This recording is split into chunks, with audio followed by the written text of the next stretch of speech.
Ethan.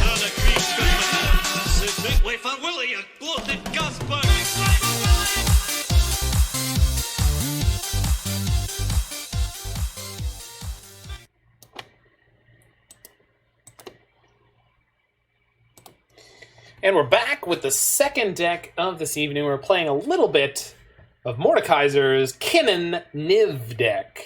So this comes from one of the premier Niv-Mizzet players and brewers of today.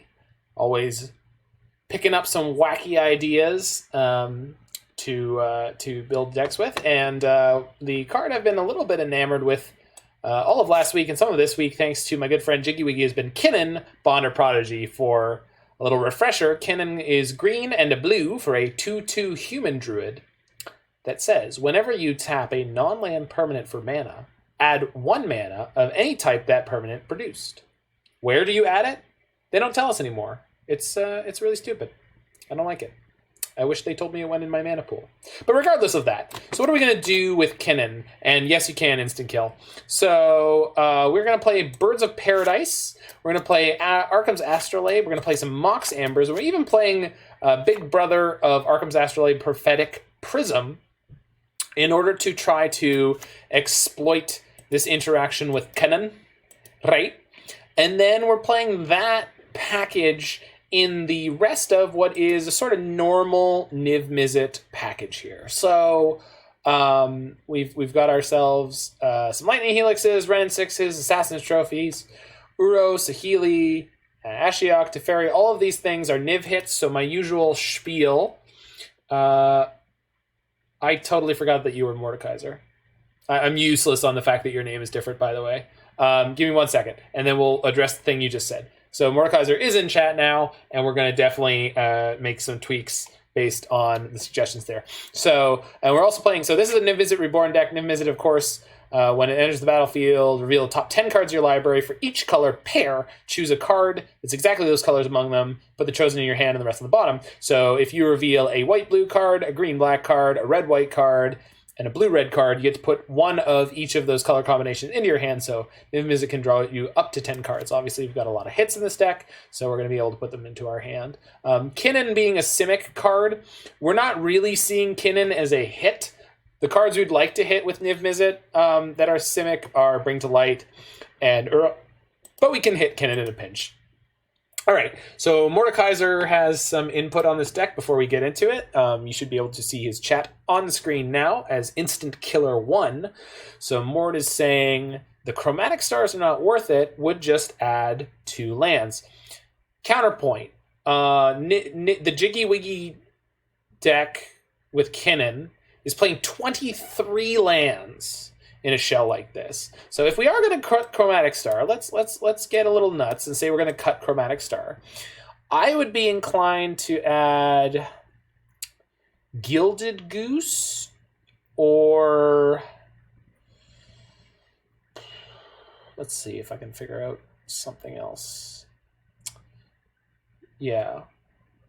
I think Goose might be the best other card to have here.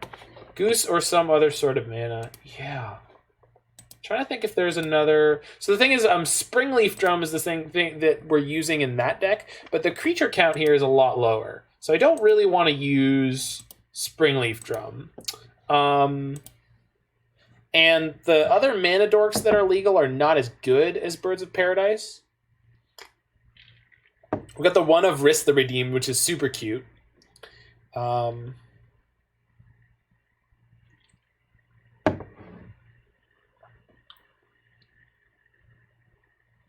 Yeah, I think maybe we'll just do Gilded Goose and we'll be good to go with that. Yeah, let's do that. All right, hold on a second.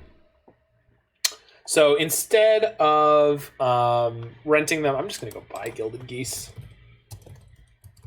Because I play a lot of decks with Gilded Geese in them, so eventually I want to buy them anyway.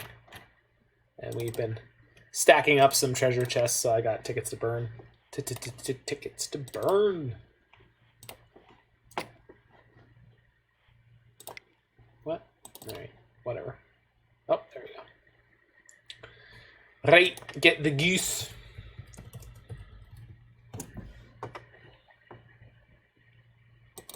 what he's worth.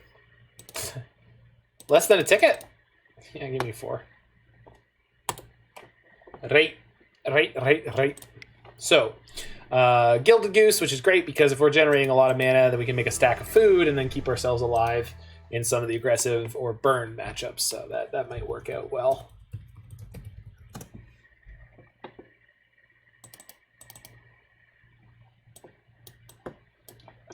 Which is, of course, going to screw up all my interface. All right, we're going to get into this league in a second here because this deck tech has been a little bit extended for the YouTube, but that's fine. So we've thrown in 2 Gilded Goose. Our sideboard is sort of general Niv cards. I did tweak it a bit, Mordikaiser, from what you gave me. Instead of playing 4 Kaya's Guile, I put in some Rest in Peace. I do understand that they're not great with Uro and Wrenn and Six and other things, but I also really like Rest in Peace against things like Dredge, which has been popping up more recently, so we'll see. I mean, Kaya's got. I just want to Guile against Burn as well. That makes sense. Well, we'll see. But the Geese give us a little bit more play in the Burn matchup, so hopefully that's good. Opponent was on Luris Delver most recently, but how long ago was that? 16 days. Good for them.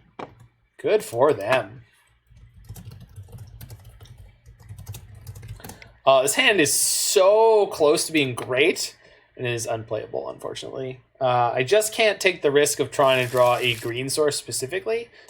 But this would have been an insane hand with slightly better mana. This is fine. Not great, but fine. I'm just going to bottom one of these fetches because I've got way too many, essentially. And we're going to go grab a green source, play this Astrolabe, and hopefully be able to rock and roll our way along. It's not a great hand, but Niv has a lot of great things to draw. And we've got at least 3 mana rocking here. But... well, there it goes. Okay, good. Whew. That was not the Thoughtseize or Inquisition that I thought it was. Well, that's a kick in the teeth. It's not a big deal. I just really was hoping for spells. All right, let's draw something good. That's a good one. Not necessarily against an Astrolabe deck, but I'm so excited that I can like reach up and grab my like card boxes and stuff now without it being like grotesquely painful. Thank you, medical science. So we don't know what we want to fetch for yet, so let's just play a tapped Overgrown Tomb here. I kind of like playing the Overgrown Tomb or the Plains this turn rather than the Steam Vents, because the Steam Vents tips them off to some more of our colors and more of our game plan here. Whereas right now we kind of look like we could be like, I don't know, like Gabe Nassif. Well, no, he was playing 60 cards, I think. But we look like we might be like some dirtily Urian deck or something like that. Not necessarily specifically Niv Mizzet. So they might make decisions based on us being something. No, they're not tapping down for anything, huh? All right, well. Niv is a good draw here. I need blue or red this turn in order to cast this Saheeli, and we're definitely casting Saheeli before Teferi, because Teferi is probably insane against whatever they're playing. If I had to guess, it's probably Wilderness Reclamation. It could be Sultai Urza. Right. Can I resolve that? Please? No! Saheeli. You were so close. Went 2-1 in Mystery Booster Draft. Nice! What was your sweetest card and or synergy? You're not going to remand this. Oh! They're not going to anything it? Alright. Here's my Mox with a 1-1 attached. Get wrecked, nerd! Oh, no. You jerk. It's fine. I still get a 1-1. I got a Teferi for next turn. Gargadon and Jeskai Flyers. You don't mean Greater Gargadon, do you? Is the greatest of Gargadons in Mystery Booster? I have no idea what's in Mystery Booster. Literally no idea.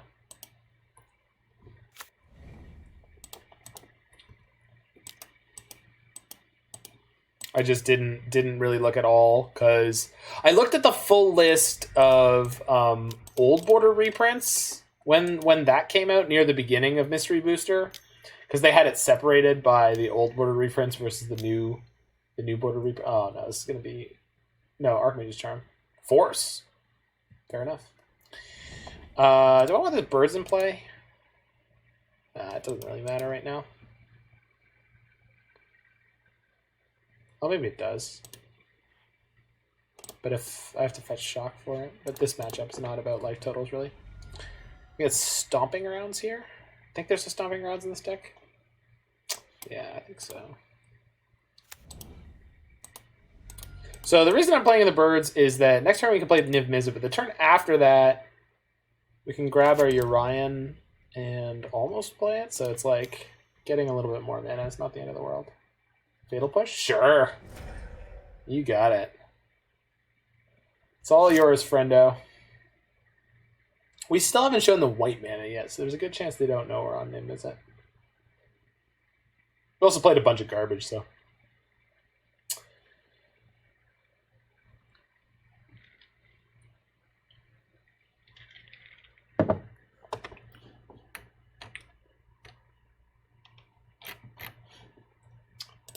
I had a wonderfully active chat earlier, but it's all gone to hell.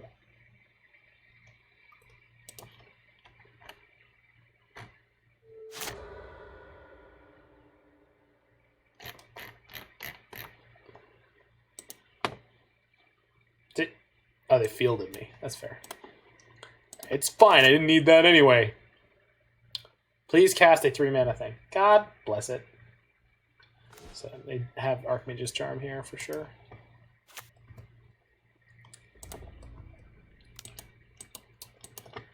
Question is, would I rather just fire the Niv into their Charm or grab my Urian? Oh no, you're good, Polygon. I'm not. It's nobody's. It's just everyone went quiet at once. Kind of. Fire the Niv, eat the Charm. Yeah, that's fair. Yeah, because now they get to draw 2. Yeah, you're right. It's been a while since I've been like sitting here helplessly slamming 5 drops into my opponent's counterspells. So has it? Yeah, because the Niv deck not the Niv deck, the Kinnan deck that I built with Jiggy sort of is a lot more oomph than this. There's a lot more sort of early game synergy and power that gets you past this point earlier. Okay, so Prism doesn't get me anywhere. So let's crack in with this Servo and then play Niv. And Niv's going to eat a counter. And then if we draw another land next turn, we can Prism into Urian. Yeah. Should have ate the Charm last turn because they got a free 2-for-1 there. And they could easily have... So this is Drown? Snapcaster. Yikes. Actually, Snapcaster's not really a big deal here. We get to play... Yeah, Charm. So.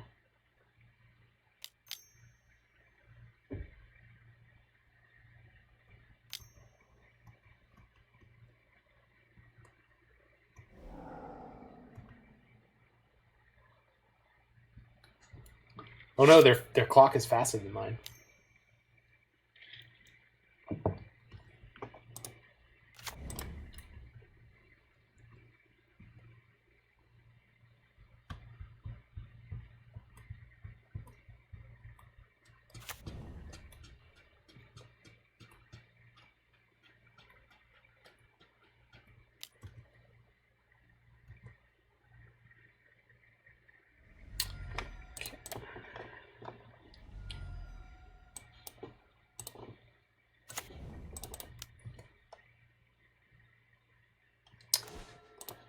Let's just see if we top deck a land, I guess.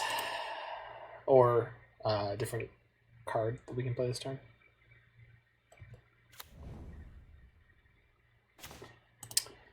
Okay.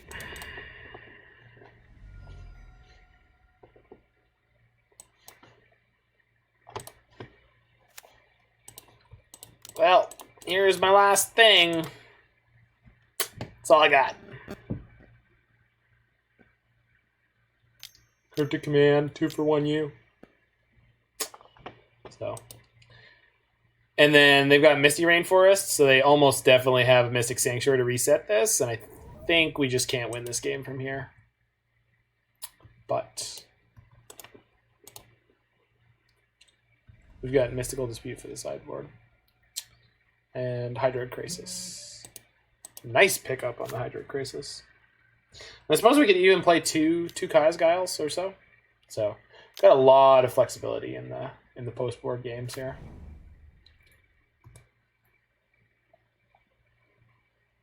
How'd the first deck go? It was a 3-2 that was like one top deck away from being a 4-1.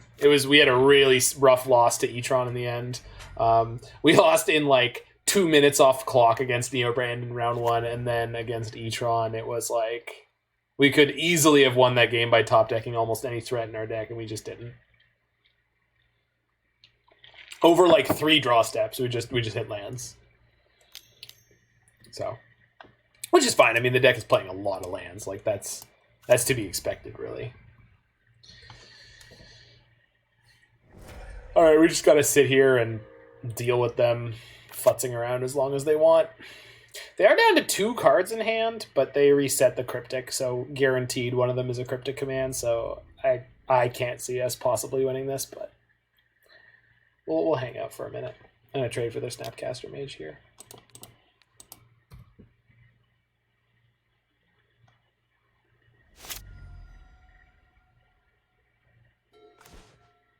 I mean, I guess we'll get rid of their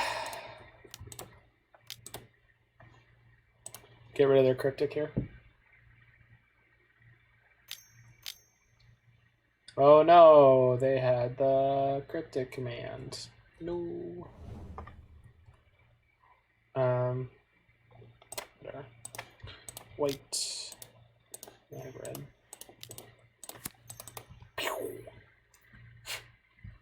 Alright, let's just top deck a Niv or another Bring to Light and win this game. Maybe. Because they're going to Uro this turn, which is not the best. Oh, we could also top deck an Uro. Uro would be pretty good here. Not great, but good.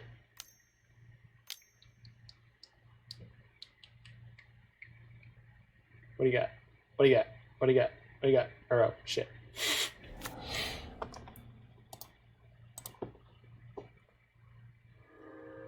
I guess I can even... No, I don't want Path. I do want Ashiok against them.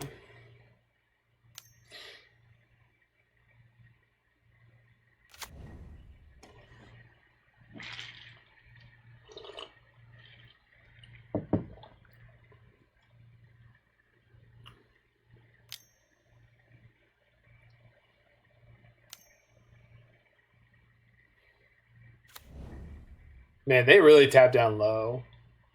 If we top deck the Niv or the Bring to Light here, we could be in this. Land. Well, let's cast it. Let's see if we can get them confused about what the hell we're doing. Rhys the Redeemed. Opponent is currently stuck reading this. Apparently it's a pretty banging commander. Fatal Push.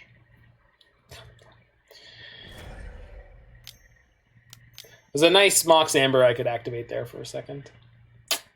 Was nice. Another arrow. Oh my god. All right. I think I'm well and truly dead here.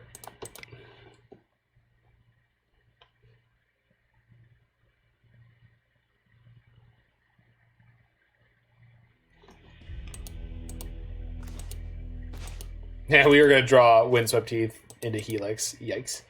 All right, so let's get these Helices out of here. Let's get in Hydroid Quasis. Actually, we could even bring Crumble. I don't know if I should, but I could.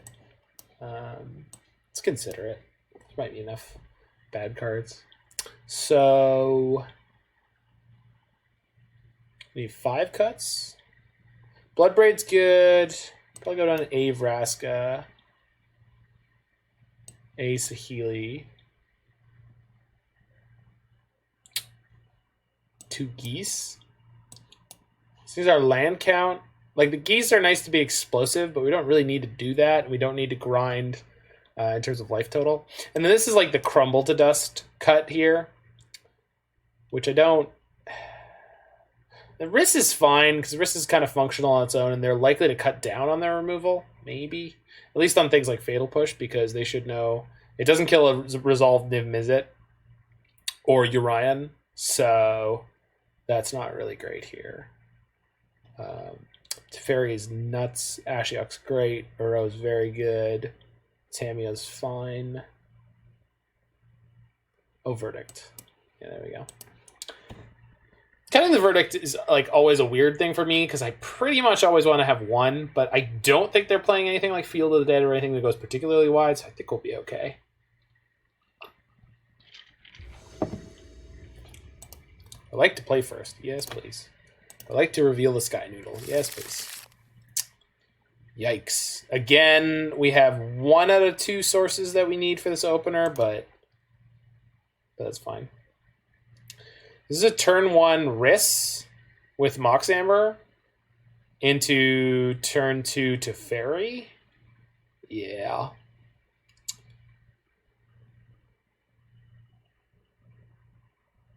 We play Kinnan, we only have 2 mana on turn 2, but that's fine.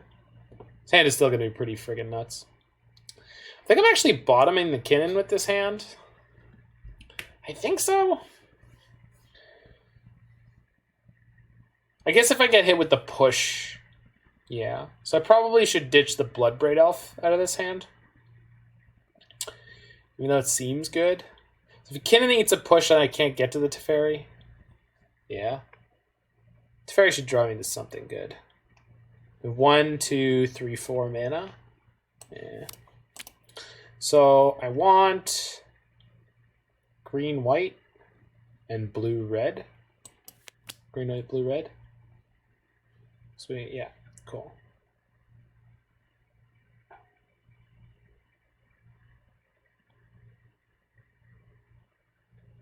The other option is green, red, and blue, white.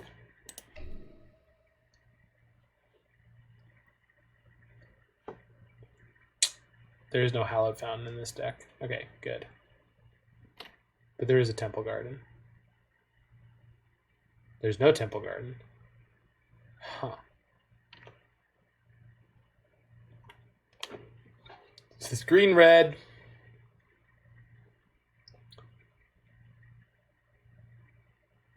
Where am I getting my white from? Oh, there's a Sacred Foundry. So red, white, and green, blue? Yeah, I think that's what I gotta get. Red, white, green, blue? Does that do what I need it to? Red, white, green, blue. Yeah, it does. Okay, cool. What is up, Kyle Murphy, 1986?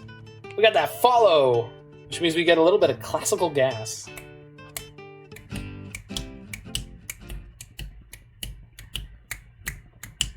What's up, Jiggy Wiggy?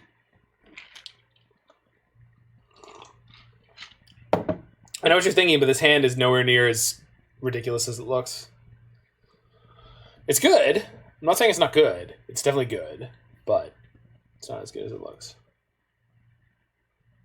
Oh, yeah, right on, dude. Well, I'm here from 8 till late on most weeknights. I was here on Monday. I've been playing Paper Mario 1,000 Year Door on Monday. All the hands you keep look ridiculous. That's what you're here for, right? You're just here for watching me keep ridiculous hands. I'm pretty sure of it.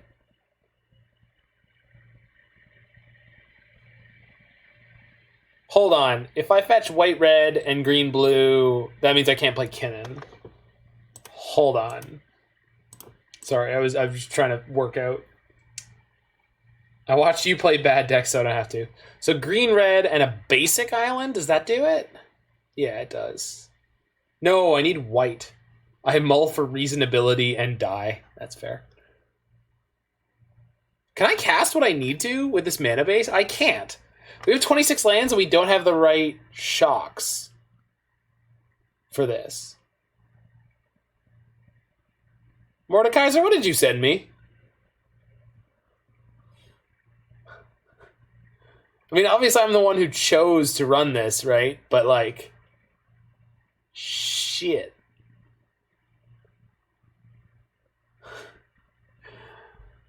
Okay, well.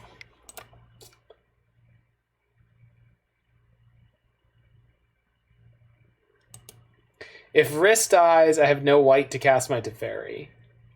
Although I can play Kinnan on 2 and Bloodbraid Elf on 3.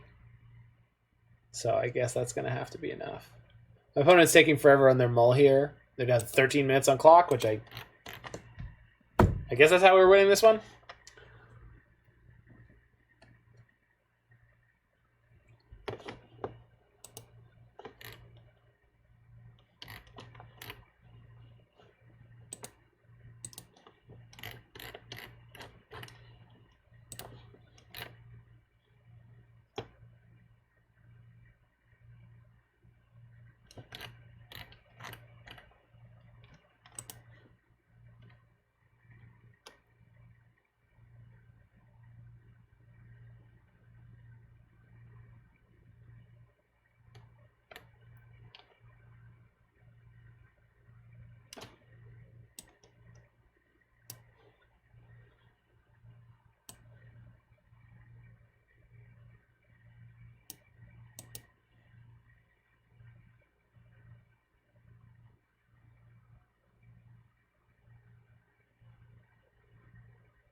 Ye old triple Q. Good lord.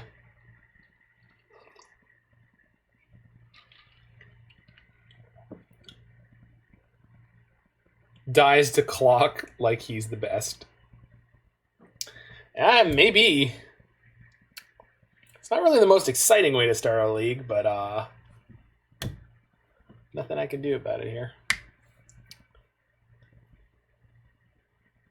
Coffee beans, buttocks. Yeah, they're supposed to be coffee beans. I did the art myself. I am not an artist. I mean, I'm a professional, quote unquote, musician, but that is my own rendering of coffee bean. Yeah.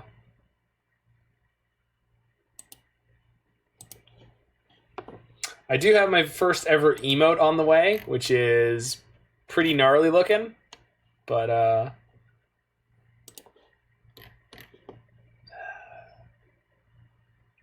I do like coffee. I am going to get a coffee cup that says brew. That is definitely going to be an emote. So I'm starting to work on that one. And then I want to fix up the one that I just did, even though I spent some time this afternoon doing this one. Because we've got a running joke in here, super genius.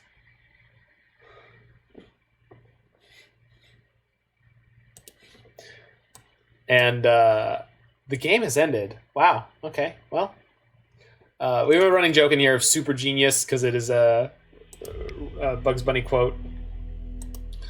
Or Roadrunner, I guess, with Wile E. Coyote. Y'all ever see the Mad TV routine with the Java guy? Well, they will have now. I mean, I'm not going to watch the whole thing, but let's find out. Also, who's in this? Yeah, go to hell. Promised. I'm sure the ending has some payoff, but all right. Are we on the play? No, we're on the draw. I'm gonna keep this on the draw. Yeah, I'm gonna keep this on the draw in the dark.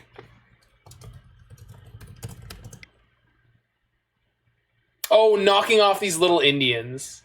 I think that's probably an okay turn. Well, maybe not. All right, are we against Burn? Boy, I hope I'm against Burn. Oh no, it's not Burn. Giver of Runes. Well, my pile of removal spells is really going to have a problem with this one. Goodness gracious.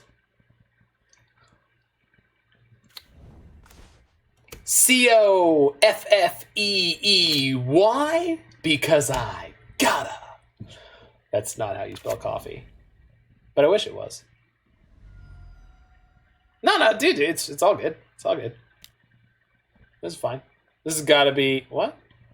Oh, this could still be Hammer Time. We'll see what they get. It's probably Batterskull. Shadow Spear. Oh, this is Hammer Time. Huh. So they already have the hammer in hand is what they're telling me. Okay. But they don't have any of their payoff creatures in play. So I think I'm going to go fetch Forest, play Goose, and Birds this turn. Or actually, if I can get, Forest Mountain. So I want to be able to play double Helix next turn. Yeah. Alright, cool. Birds. Goose. You're not allowed tea just yet. You're allowed to drink non-caffeinated tea, aren't you?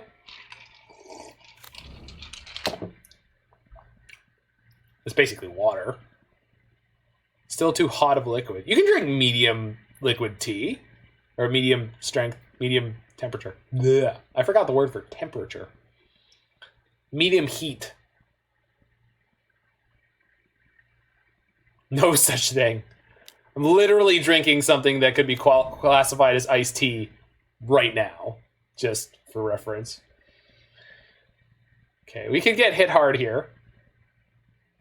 But we're not? Really? Wow. Your hand is... Oh, yeah, no, they could have the magnetic... What is it called? May or may not be drinking iced tea. Magnetic Theft, there you go. So we're going to get hit for 11 here. Ow. We can use Teferi to bounce the Colossus Hammer. They can't use Giver of Runes to give the hammer or the what am I saying? The hammer protection. Yeah, that is what I meant to say. Which that means that okay, Shadow Spear is fine too. Should mean these helixes can bring us home. I guess I could also just BTL for... Well, that's insanity. Hey, a toast to the host. Hey! The most roast. We got a little hosteroo from the one and only Ashiok. What is up? I hope your run with E-Tron continued well after I left. Okay, so with Kinnan in play, we have 1, 2, 3, 4, 5, 6 mana. So that's kind of great. So let's tap this for blue, this for white, play my buddy Tef. Oh, and now it turned into a raid, so we get all the sweet gifts. You can run, but you can't glide.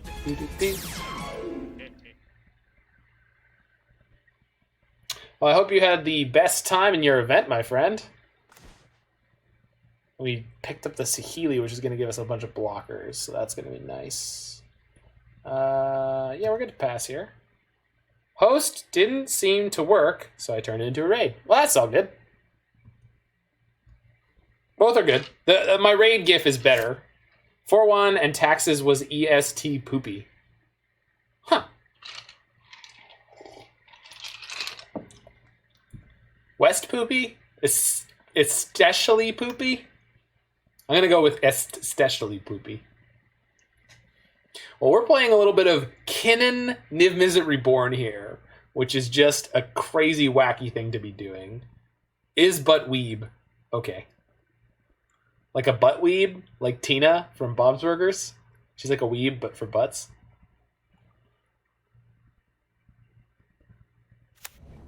Oh, est.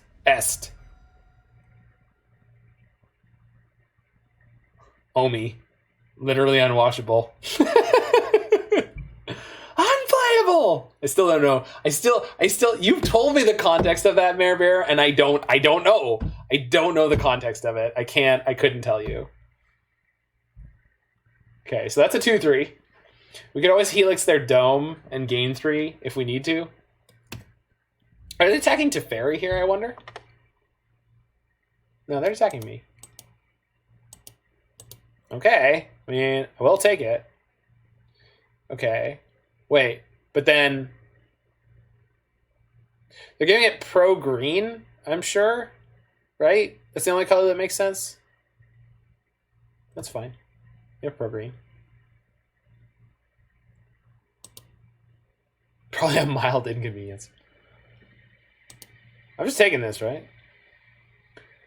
It's not likely they have any kind of combat trick. I'm going to just take it. I'm going to play like I'm playing against Infect here and just take this. Because if they have some kind of way to pump this, I don't want to get blown out. All right, cool. And then if they tap down here, we're just going to Helix it down. If not, we'll Helix the Giver of Runes. Will we?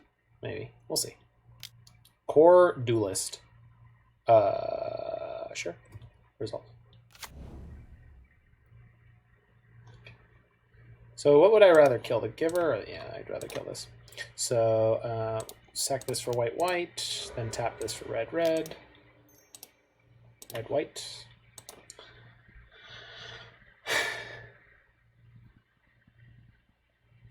I wonder if they have like Apostle's Blessing in their deck? No. Okay, good. Oh, they couldn't play it even if they do. Right, because I have a Teferi. Do you make mana with the Snow Globe? Yeah, you do. Yeah. So Kinnan does all sorts of messed up things with a whole bunch of Magic cards, and one of them is Arcum's Astrolabe now is mana positive. All right, so let's see how our colors look right now. Because I could just tap for 5 and play Bring to Light for 5, but Prophetic Prism basically just costs 1 mana right now. It's probably worth playing. So I think I'll play the Prism for blue, red or green. Sure. Draw a card here. Okay. So we got 1, 2, 3, 4, 5. So I could still play Bring to Light. If they have a way to attach their hammer, though, we die to it. Oh, I can play Bring to Light at instant speed right now, right? I can, yeah. So what is... I have Assassin's Trophy that can shoot down their equipment. I could play Supreme Verdict. I could put a Niv-Mizzet into play. So we're good here. We can just pass the turn. We just pass the turn with everyone hanging back. BTL Trophy win? Yeah, we might. We'll see. BTL for Niv-Mizzet might be way better, though. I guess they can give him the Duelist protection and swing through. So that's actually probably no good.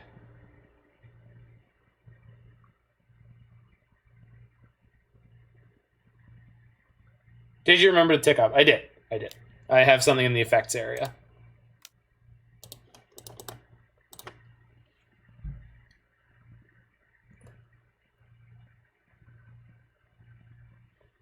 Yeah, we're going to BTL for trophy during combat here. You were worried for a second. No, we good.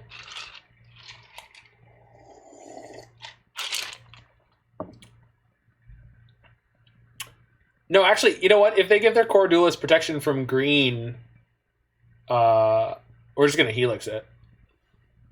And they need to give a green or blue to swing through.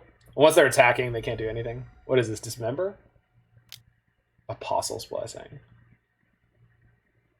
Artifacts or the color of our choice.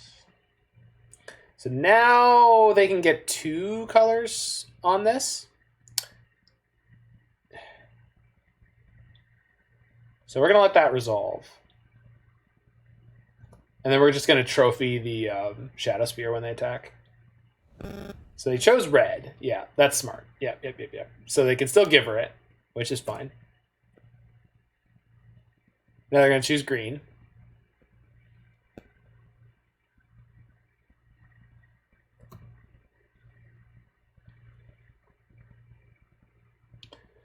I think I'm just bring to lighting for trophy and to blowing up the Shadow Spear.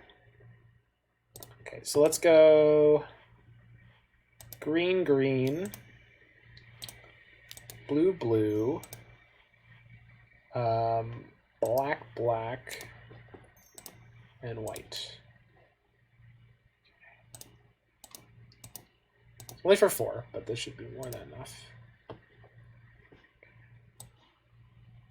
Take 2, untap, kill, giver, gain 3, exactly. I'm not even, I'm going to take 1, right? Because it's going to shrink.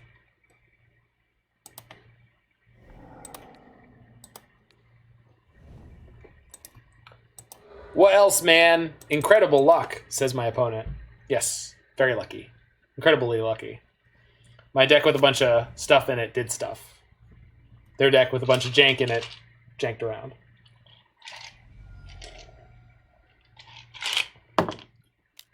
Steel Shaper's Gift, sure. Another hammer, all right. So that, all right. So if I, okay, how much mana do I have? 1, 2, 3, 4, 5, 6, 7, 8. So we're probably just playing Niv-Mizzet and Helix this turn. All of the cards in your deck are like $20. I mean, I don't see what that has to do with anything, but yes, that is approximately true. Saheeli can actually kind of plus me mana if I want to, but I don't think I care about the Saheeli anymore, really, right now. So we're going to play Niv-Mizzet first. So we're going to go green, green, blue, blue, white, white, red, black, black. Yeah, because then I've got a white and a red if I need it. Yeah, okay. White and black. Yeah, I've got the red here if I need it. Okay. Niv, 2, win. Yikes, 2 Kinnans. But we hit a Wrenn and Six. But I can't cast the Wrenn and Six. Huh. That was a really bad flip. Still gonna be good enough, I think. So, let's kill the Giver. No, we'll kill the Duelist. Because if they manage to, yeah. Okay. And then 1, 2, I can't do anything with that. And unfortunately, my color filtering is bad here. Maybe the worst 5 mana 6/6 divination we've ever cast. It is not. I have a VOD of myself casting a Niv-Mizzet and drawing a single card. Make a food. I couldn't make a food. I didn't have green mana.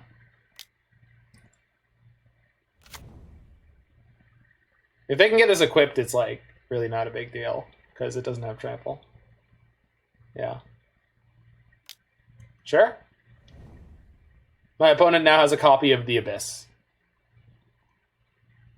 Of course, I have a Teferi Time Raveler in play, so I should be okay. It's not a divination, that's a cantrip. That's true. So we'll just trade Kinnan here because we've got a backup Kinnan.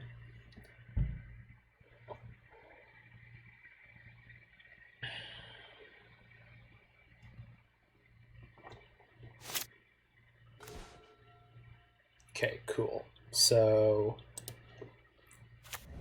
I could just trade my Teferi for this now, but I really don't need to. So first we'll fetch. Let's go get a forest. Sure, why not? Let's cast this Saheeli first because we're intelligent players, and we're going to use both of our Astrolabe and Prophetic Prism. First I need to cast this Kinnan. It's supposed to be back on mana positive. Then we go through this for blue, and then this for red. I said red.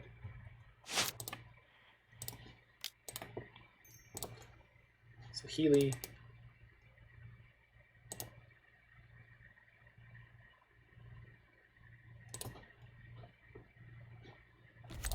This for green, this one for red. Play a Wrenn and Six. Pick the land. I'm gonna just plus in this Teferi this turn. Nah, let's bounce their creature. This just makes us less likely to die. Picked up a second Wrenn and Six, of course. We'll just make a food here. Okay. Go to combat, yeah. Attack for, I don't know, this many, I guess.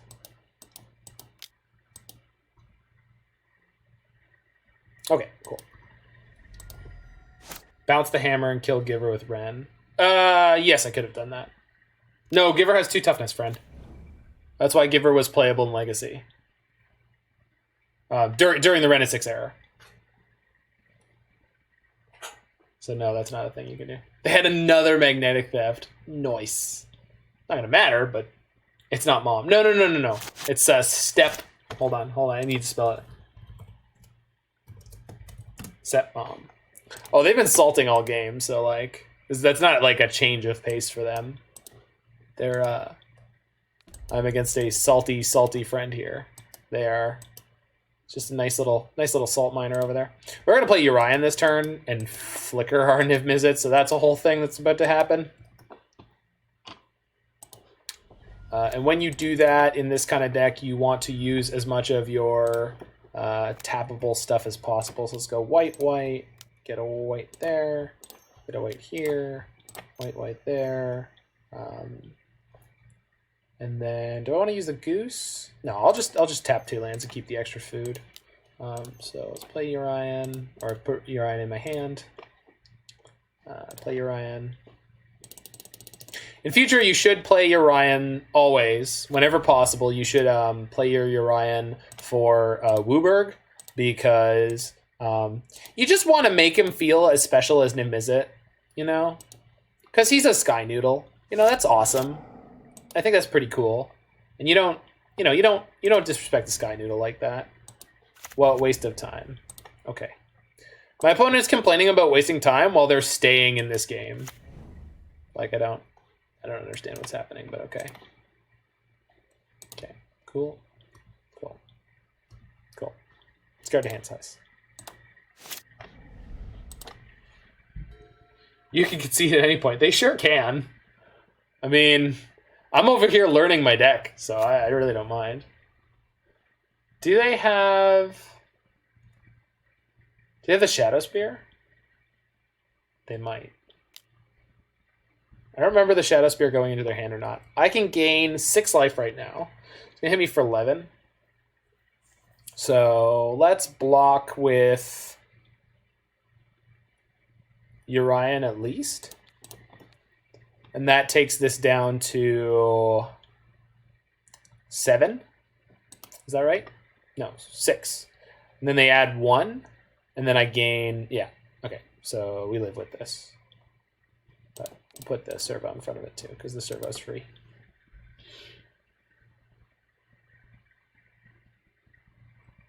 Cool. So they didn't have the Shadow Spear, but... Oh, wait. No. I don't have my Teferi anymore. So yeah, that was correct. Okay, cool. I didn't screw up. All right, let's eat some food.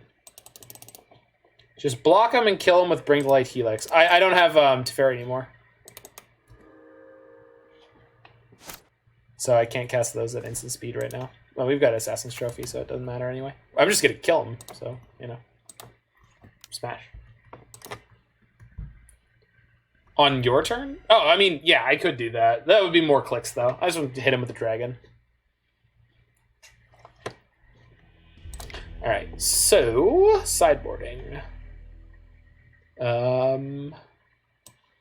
Path to Exile is probably a banger. And then... It's really not a lot else. Technically, Ashiok. We need to mine the maximum amount of salt. I mean, my clock was being a little bit... obnoxious to me, so I didn't really feel like it. But I get you. I got you. I do appreciate that. If we want to go mining salt, we'll just play Turbo Chalice. Is this Dune? No, then we'd be mining the spice. Here the salt must flow.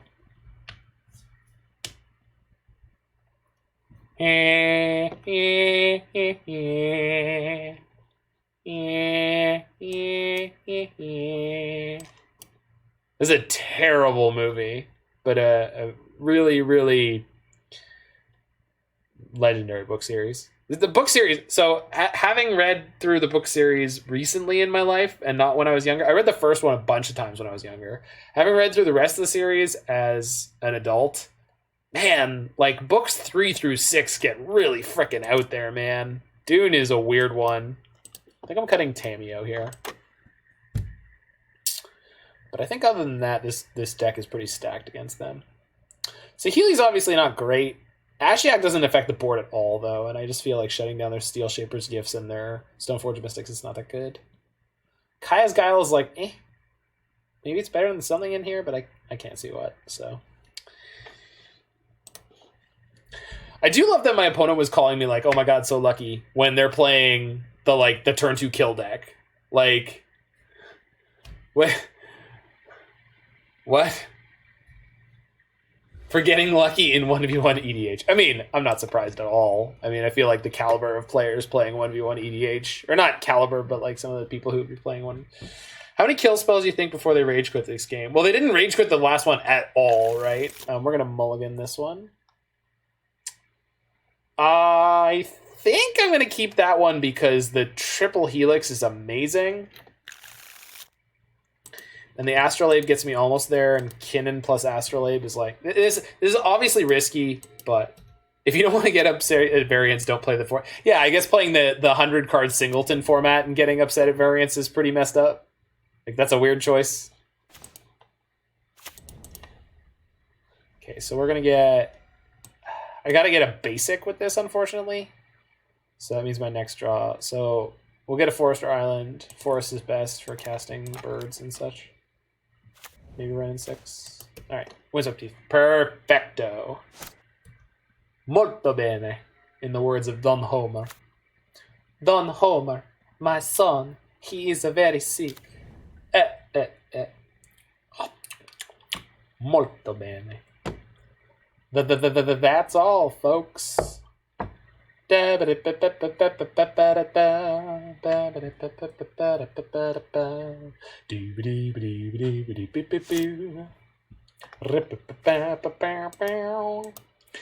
so I do need to fetch here.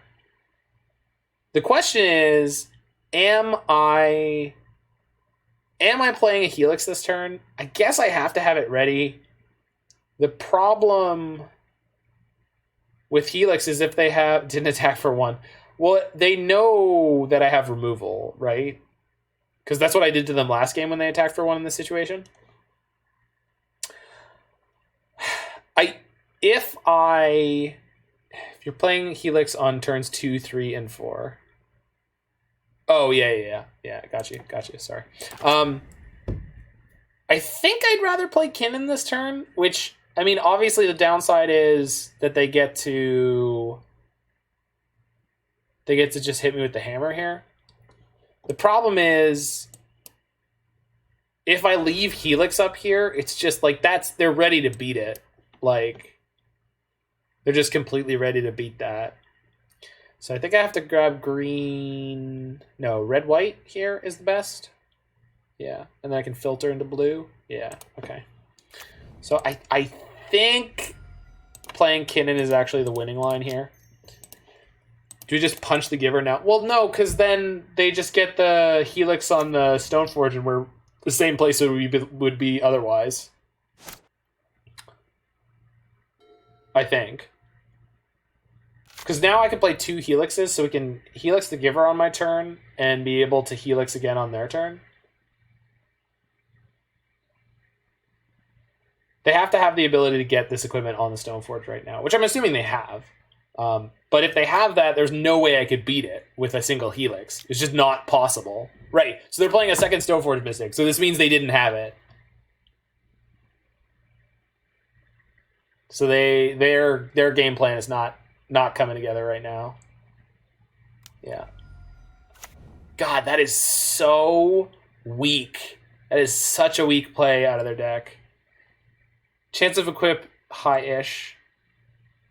Entire deck is based on being a one-hit wonder. Yeah, exactly. Exactly.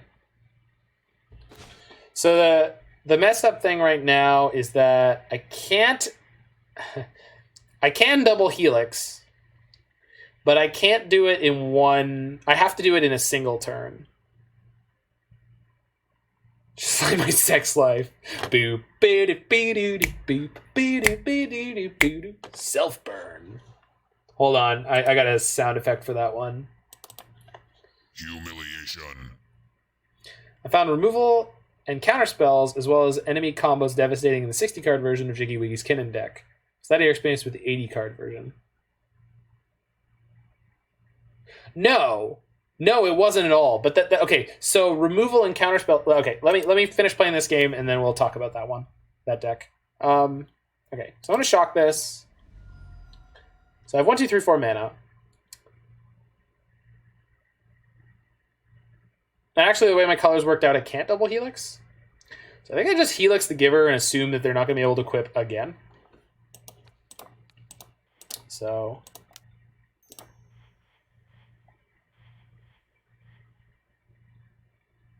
Yeah, I miscounted my mana somehow. Maybe I was just thinking about my colors differently. Whatever. We're going to kill a Giver here, and then just assume they're not going to be able to equip again. Because they weren't able to equip last turn, and if they had been able to, they would have done it. Sure.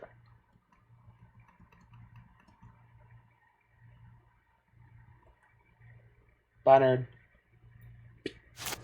Hammer and 2 unknowns, exactly. But if they had been able to equip last turn, they would have done it, right? So, like, the hammer is not going to kill me in one hit. So, we're not in a great spot here, but... So, yeah, the thing about having the Urian version of... Sure. I go down 1 mana and up 1 mana. I'll take that. Let's get them out, Anne. Plains. What is more common? Red. Red is way more common. Okay. The thing about the 80 card version of decks is that you are able to just fire threats into your opponent's removal a lot more aggressively because you know you have more than they do, and then you're just going to have time to draw out. Good lord, their deck is failing. They're just not having it. So from here on out, we just hold up Helix at the... Yikes. Okay, well, that changes things. Okay, that's a good draw. That's correct. I have hammer and 1 unknown now. Let's just get another blue or green. Get the blue. I'll tap 1 of the 2. Play Uro. Simic Arosa with Kinnan and Karn. Yeah, that might be the way to take the deck in the future. It's entirely possible. Okay, game not looking great for us. Spellskite is definitely a pain in the ass. Yeah.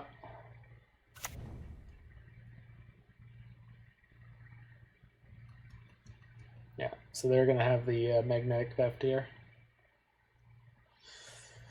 I assume, and because they have Shadow Spear, they're going to be able to give their creature trample next turn. Unless they don't have it still, and they've just been, like, playing around removal that I couldn't possibly use to beat them. So we're taking 12. That's a yikes for me, dog.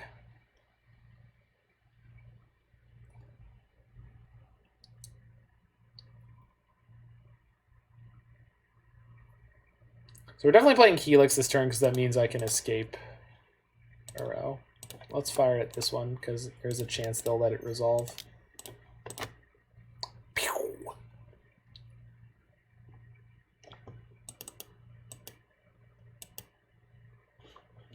Night, Alex. Take care.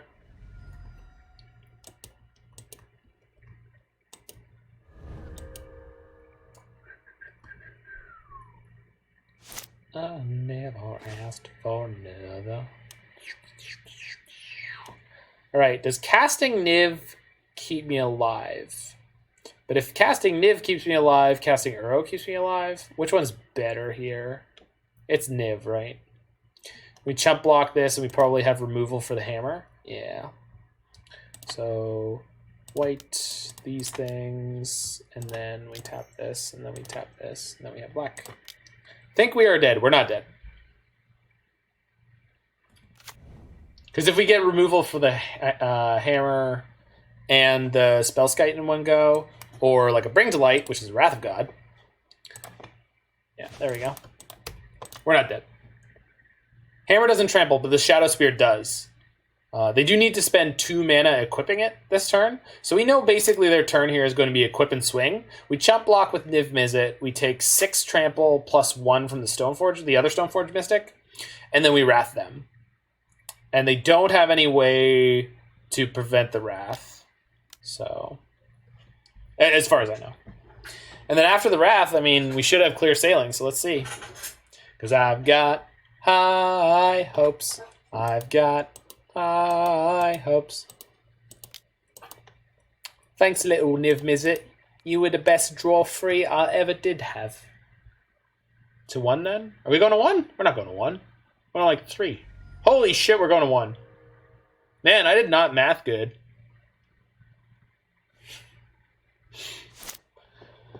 Yep.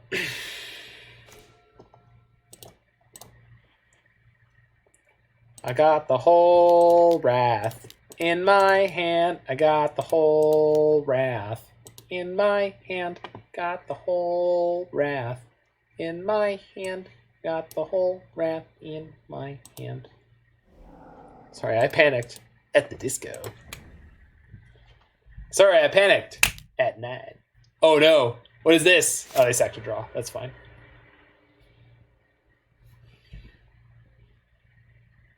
Alright.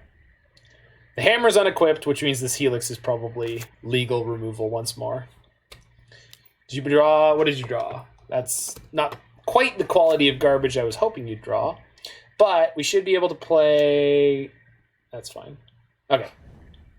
I was about to say, like, if they had a protection spell in their hand, it could have gotten hairy, but we're just going to Helix the Giver and play Wrenn and Six and start picking up lands. So, we're good. Okay, so I'm going to play this Prismatic Vista. We're going to crack it, die, and then... No. So, let's see. So, Helix first. Okay. Birds and Wrenn and Six. Can I do that? I can. Just green. And then...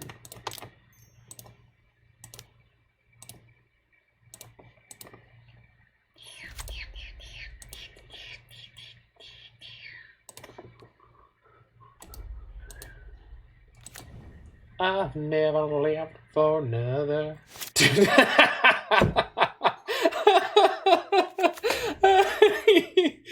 Oh, sorry, Larry's Punchworthy. I got used to doing that from my friend Roy. Roy is stalwart, and but when he does deadpan humor to people, he's just so flat that people often have no idea that he's joking, and you have to be his friend for a little while to sort of like start catching on to the fact that he's basically always joking. Unless he's betting me a pitcher of beer for something, then he's usually right.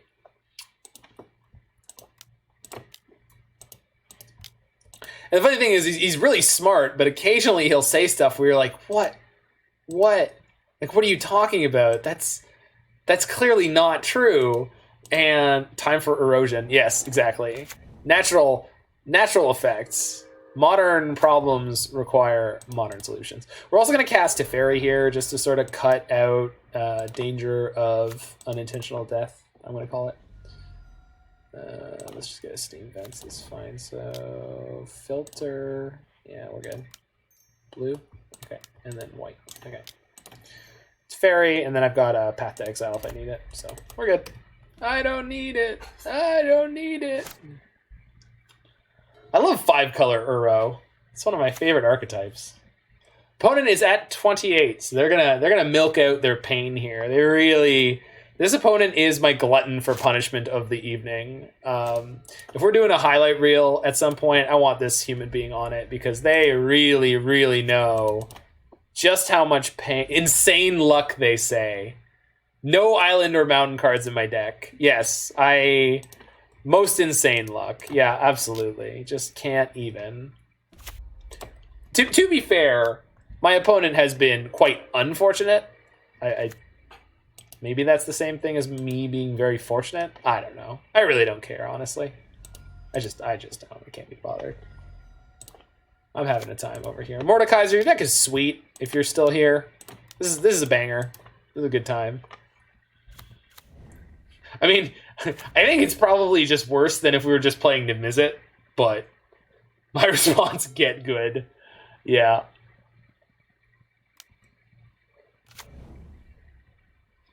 All right. They would have been more fortunate if they had a better deck. Yo, speak the truth. You speak the true. All right. They can't respond, so uncounterable Helix. Oh, sorry, with a 1/1 attached. Are they ever going to concede a game? I guess that's the real question. And if not, should I bleed my clock all the way down to the last second before I kill them?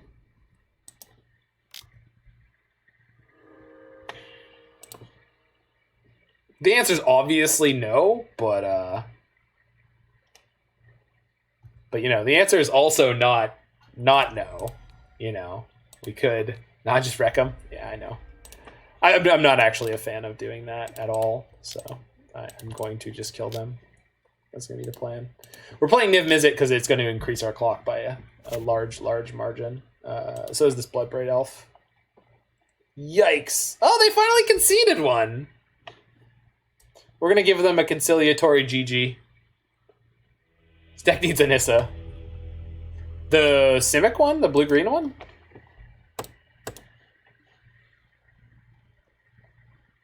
Or are you talking Nissa who shakes it for me? Because she country girl. All right, we are on our way up. Double kill. Mana double. Yeah. Nissa who shakes the world. This is the best opening hand we've had so far. It's not great, but it's a keeper. We're on the draw, right? Yes. All right. We're against Nuclear Atom with this very angry, cute little guy. This has got to be Storm, right? My hand's not great against Storm, but my deck is also not great against Storm. Do you think the 80 card version is superior? I do. I really do. I typed up something about it in the Niv-Mizzet Discord, but it wasn't. I was just rattling off something because someone was like, "Hey, what about doing a 60 card version?" I think it was Brian, and basically I was just like, I just don't like the deck that has been the deck that 5-0'd and the deck that Jiggy and I have been iterating on. It just feels very complete.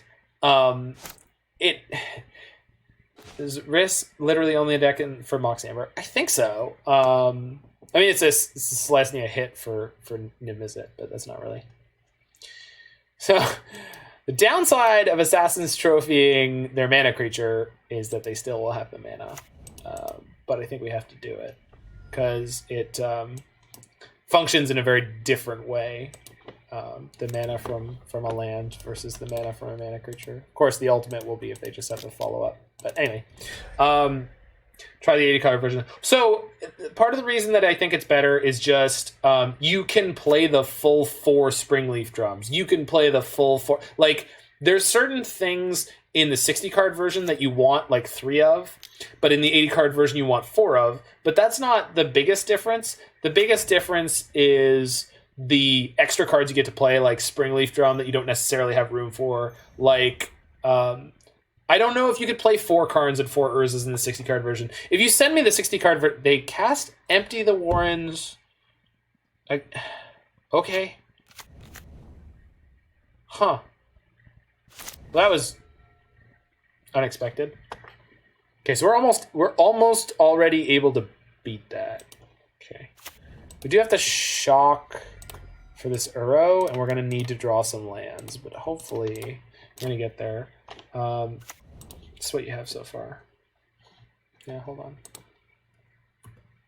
Land? Yeah! Alright. Oh, perfect! I can play a 1/1. This blocks a goblin. So let's see what you're working with here. Yeah, you don't have the Trinket Mage package, which obviously you have a higher density of some of the artifacts you want, but you're not playing a Soul Guide Lantern. And then what are the big cuts? Obviously you're down 1 Wrenn and 6, that's not really a big deal. They repealed my Rhys. Okay. Trying to figure out what your big cuts here are. Because you got the Springleaf Drums. I'd have to look at this alongside the other list, because I don't have everything in my head right now.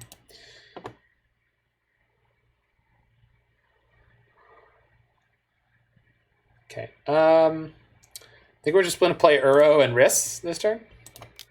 Seems good.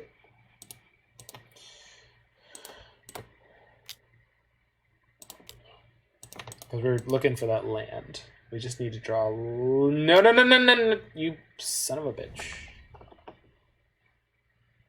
God, that's so good. All right, we're going to play our Rhys. I guess they were going to remand my Brink to Light this turn, so I'm kind of happier that this was what happened instead. Probably one of those degenerates with counterspells in their deck. Maybe decided to play Interaction in their Storm deck. They are playing the crappy Empty the Warrens art, so... Shit. Gonna be able to Grape Shot kill me and at the same time. Just rip the Verdict naturally. Yeah, huh? That would work.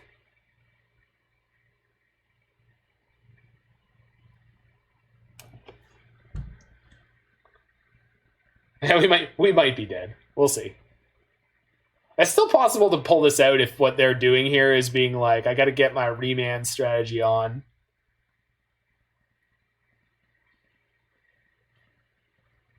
Manamorph. Okay, they got the good set. Okay. Well, fudge. Okay, so if we Wrath them, they're just going to go off again. And oh, no, they can't. So we put Pyretic Ritual and Desperate Ritual into the graveyard and Past in Flames Manamorphose into their hand.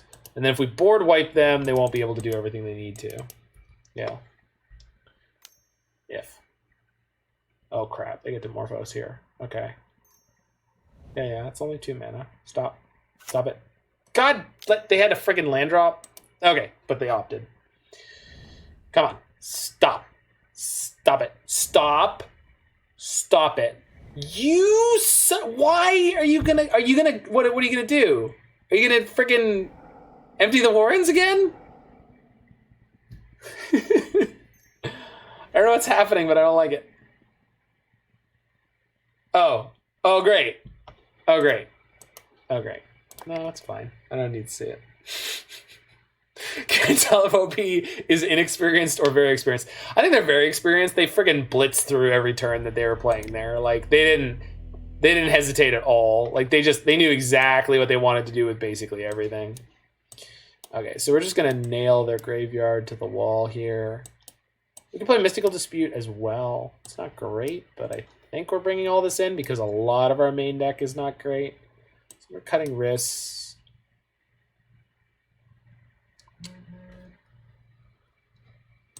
Definitely cutting Saheeli. Vraska's not great. Supreme Verdict, I'll keep the 1. Ashiok I want. Teferi I want. I think I'm just going to cut the Kinnans for this game. Because I got the Rhys. No, because I've got the Mox Ambers in here. So let's cut 2 Mox Ambers. 2 Kinnans, something like that. No. There we go. Although I guess Wrenn and Six and Uro are both mediocre with Rest in Peace, but Rest in Peace is not the only way I'm attacking their graveyard. Yeah, Wrenn and Six is not great, you're right. Neither is Uro, honestly. So let's get Kinnan back. Just these Moxes? Yeah, sure. We've got more than enough legends, I think, for 5, 6, 7, 8, 9, 10, 11, 12, 13, 14, 15, 16, 17, 18. Yeah. Crumble him? His deck is so tight on lands. I don't think Crumble against Storm is that good. Vraska might be better than I was thinking.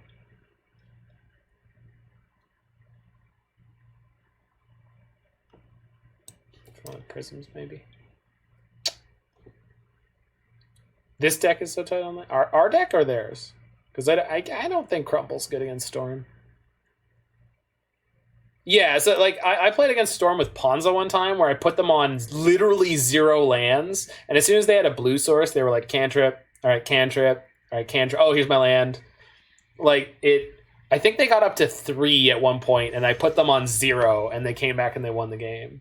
Like it, OP's deck. Yeah, I don't think Crumble's worth it. Santa's great. Santa's really good. Not perfect, but close to.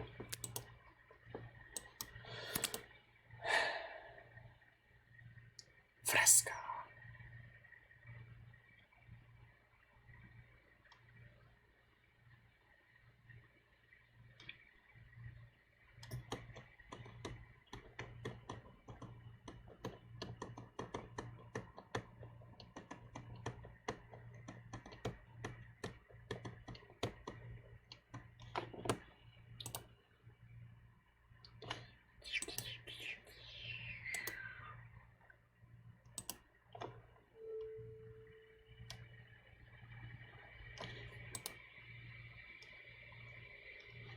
Okay, go get green, red with this one. We'll see where we go from here.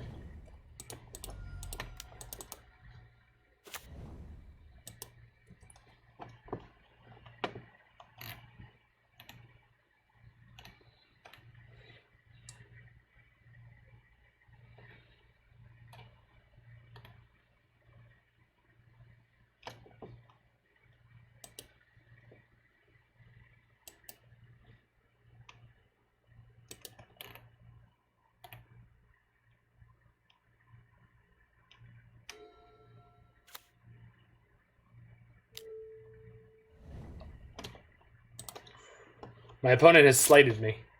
Well, really, they slighted themselves. All right. Yeah, let's play Kinnan. And then play turn 3, Bring to Light. Wow. Picking up my Kinnan paper before people realize how good he is. I just don't. I'm as someone who is part of the like breaking the Kinnan deck. I don't know how good Kinnan actually is. I mean, I like the card. I do. I'm not, but I. Okay, so we're playing Bring to Light, and we get to keep up Mystical Dispute. Okay, but I can't do that for 5 colors. Only 4. The guy who plays only foils. Yeah.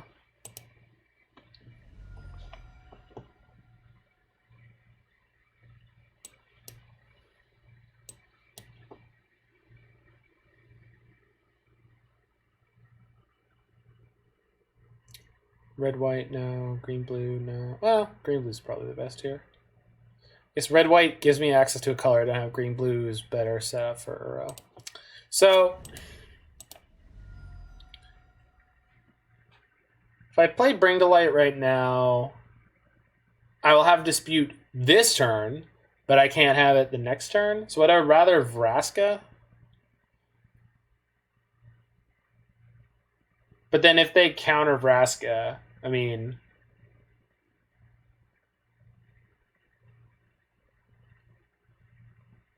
Crap, and I got exactly the wrong color to do the Bring to Light line properly. They counter Vraska, that's better than BTL. Yeah, but I mean, they're going to do it with like Remand, so it's going to be back in my hand anyway. Okay, let's attack for 2 first. I think I'm playing Vraska.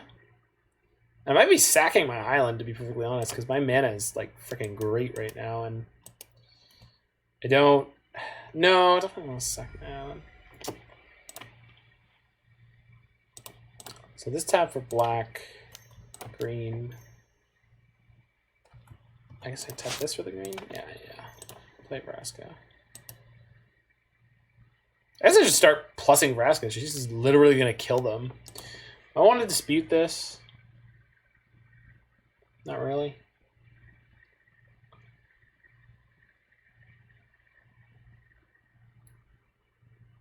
I kind of do, because then I can plus my Vraska on my island. Yeah, we're going to do it. Whatever. Taking the line. We'll see how she goes. I'm going to sack my island. Which, again, kind of risky, but... Sick. It's like a land that draws a card. Alright. Just got on. How did Gyru Titan go?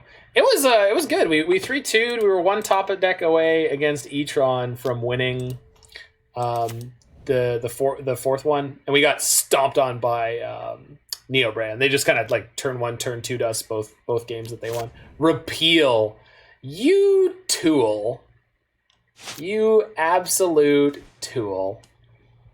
Alright. Well. Green, turn that into white. Yeah. And a blue. Play Tef. Play birds.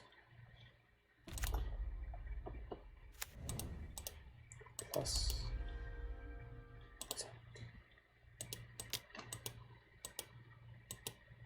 Not yet played a land this turn.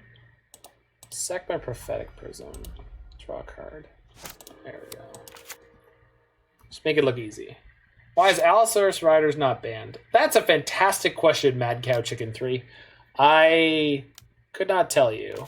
I'm not one of the genius who works for Wizards of the Coast or in any ways associated with their research and development team. If they manage to go off this turn, I'm going to be a little hacked off. Okay, that's fine. Not my favorite, but it's fine. Because we're just going to play Niv-Mizzet.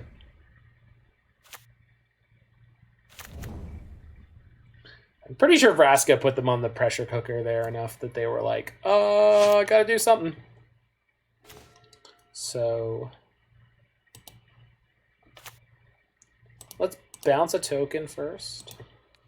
See what we draw. Another Bring to Light. Okay. So we're definitely playing Niv-Mizzet.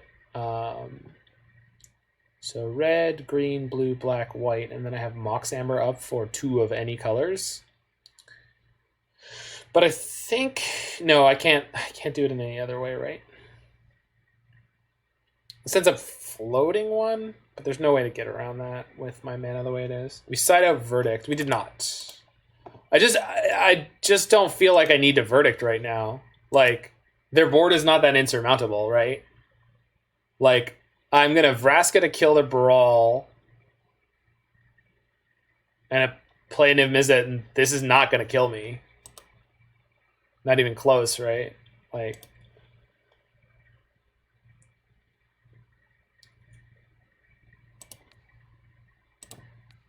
they can't even kill my Vraska if I have an Niv-Mizzet in play. So white, black,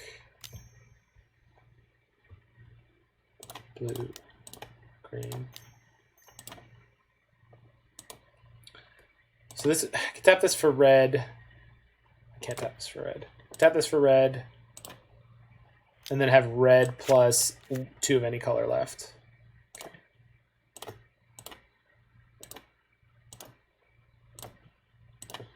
Whee! So we would like to hit an Ashiok off of the Niv-Mizzet. Because then I could just Ashiok, get rid of their graveyard, and shut down any gifts ungiven out of their hands. There she is. Is that the best choice? It's by far the best choice. One-sided rest in peace, anybody? One-sided? No? Just me? Okay, it's fine. It's fine. It's fine. I didn't need it anyway.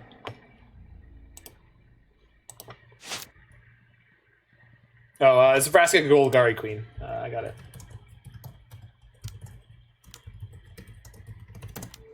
Pieces of the puzzle. You nerd. Wait. Putting cards in your graveyard doesn't matter. Sure. Go nuts.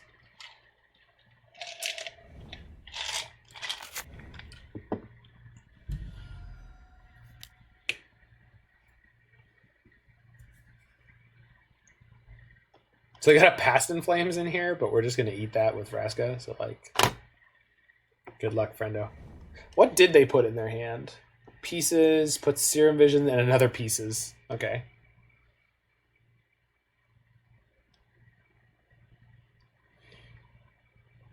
They can kill my Ashiok.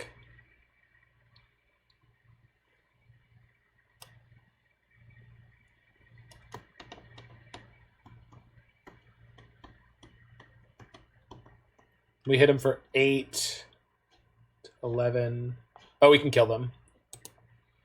Yeah. What? This is not Splashiok. Splashiok's the 5-drop. At least in my opinion. If I'm following the New English correctly. Okay, so plus Teferi. Just attack for 8, Helix, and they're done. Good old Burnout. Hey, Larynx Punchworthy.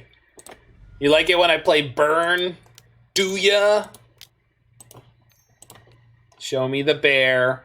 Show me the bear, Punchworthy. I want to see the bear. I want to know the bear is alive and well.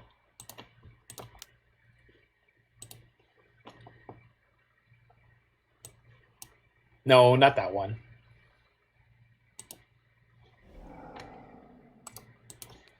The happy panda with the little gift. Yeah, that one works too. I like the one who's holding something, but that one's also great.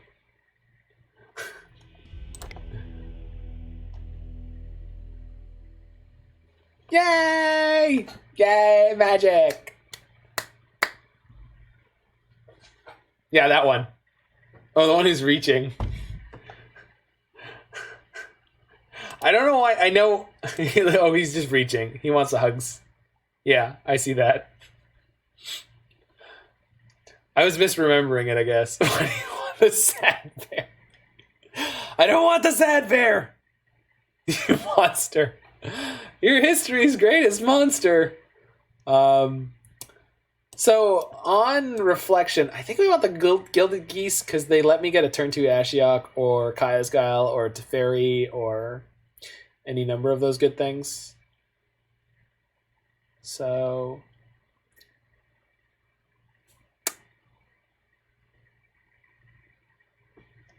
Tameo seems bad. And then... one more arrow.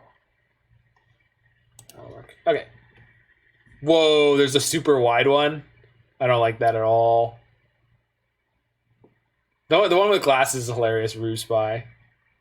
Rue Gift is pretty good. Rue Sip is good. Take that, Storm, indeed.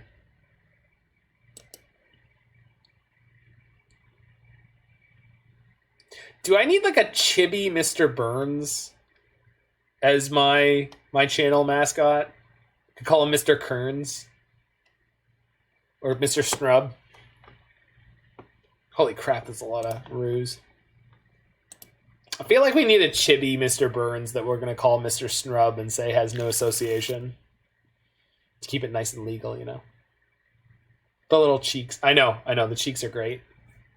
Rue Nya is pretty great. I think this is a keeper. It's not great, but turn 2, Wrenn and Six, turn 3, like this is chonky. But if they go for an early empty the Warrens again, we get to wreck them. So my colors are not very good. Actually, this is probably not good enough, huh? You do better. I want to keep Wrenn and Six plus fetch land, but Storm is too fast. Yeah, me too. You have a healthy Fear of Storm. That's appropriate. That's so much worse. All right, one more time. Oh, that's so much worse. Oh, man. Should get the first one. All right, we're going to 4. We're going to 3. For reference, I have played... Yeah.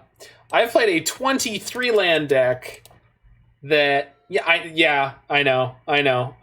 But it's just...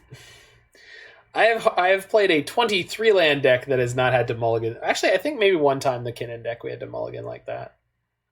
It was messed up. Jeez.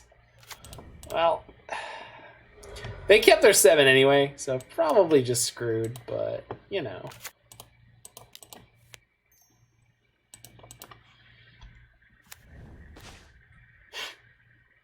I have my second land. In any grindy matchup, I would say we could win the game with this hand. They play nothing on 2? Okay. Well, if there was ever a way we were going to be in this, I guess it was this. 1 on multi-3 in standard with land, Clumsy, Siphoner. Yeah, that'll do it. I think I'm getting Steam Vents. Steam Vents or... No, Steam Vents, 100%.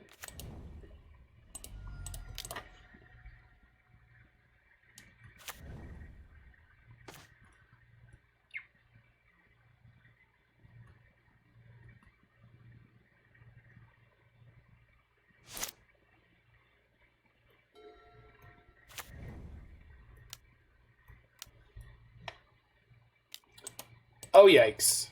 That's not a blue card. Crap. Well, we have trophies. Trophy off the top.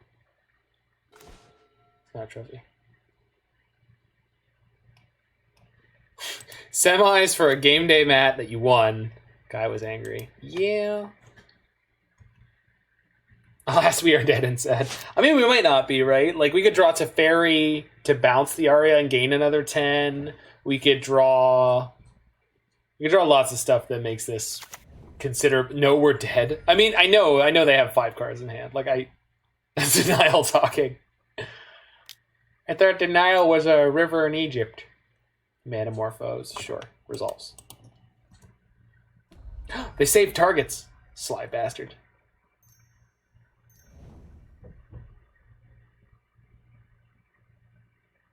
Aria is almost always GG. I don't think I've ever lost to an Aria of Flames. Not in recent memory.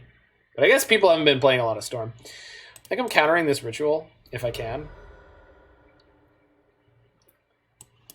Thing is, if I don't counter this ritual, I'm going to get effed up here, so...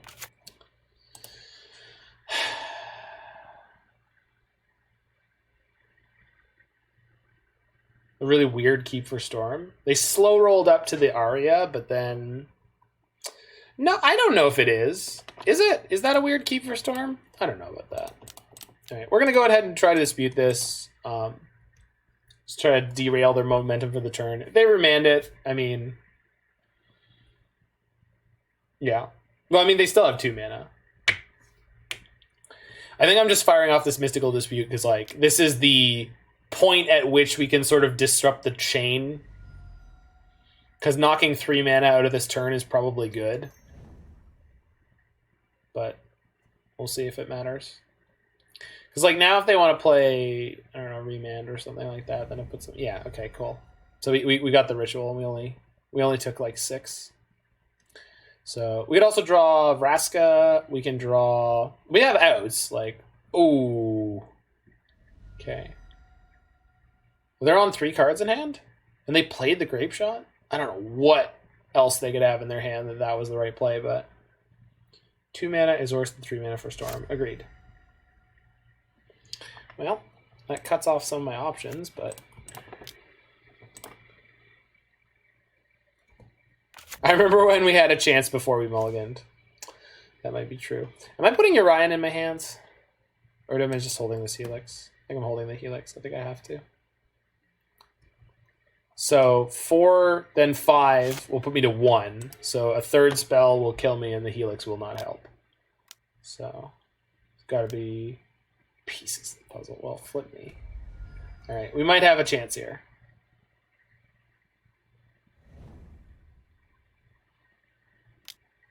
Oh, it goes up before it deals the damage. Got it. But we still have one more chance here. The Helix is going to keep us alive for one more turn. Unless they hit a land and a 1-mana spell. We are become dead. Spire Bluff doesn't do it. Yep. I can't even shock myself out of this one. Let's put Urian in my hand and then concede.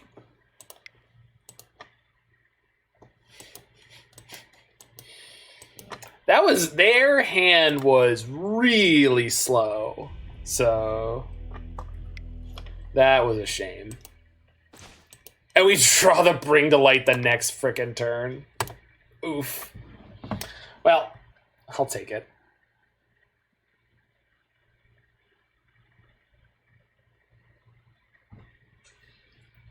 Got 2 more matches with this insanity. Let's do it up.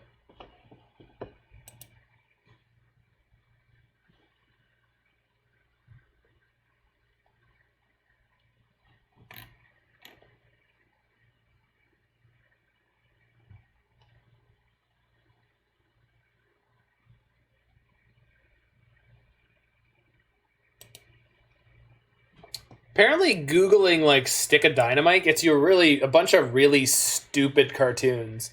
Living without repentance is like sitting on a stick of dynamite and hoping it doesn't go off. I think dynamite doesn't normally go off unless you light it. So, what? Yeah, TNT. Oh, with a bunch of what do you call this? It's filler Latin. There's a word for it.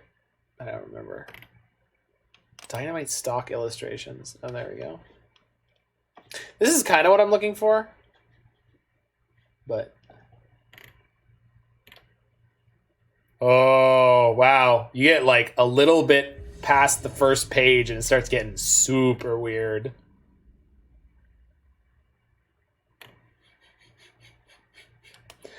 All right, moving on.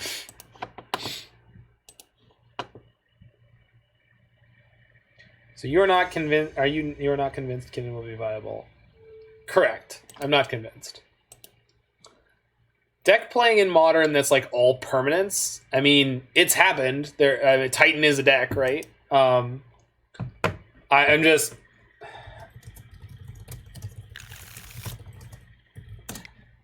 I think Kinnan's fine. I don't know. I could be wrong. I had a really good feeling about Niv Mizzet the first time I ever saw it and conceived of it and started trying to play. Like, not that I built the deck, but like the first time I got the idea in my head of the Niv Mizzet deck and I was watching it play out and I was seeing what it looked like. I was like, wow, like this could. Am I against Storm again? Are we just, man? We are just on like combo winter in Modern. Like it's been like Dredge, Storm. Freaking just everything here. On the plus side, our turn 2 is Insanity. So that's kind of great. Yeah.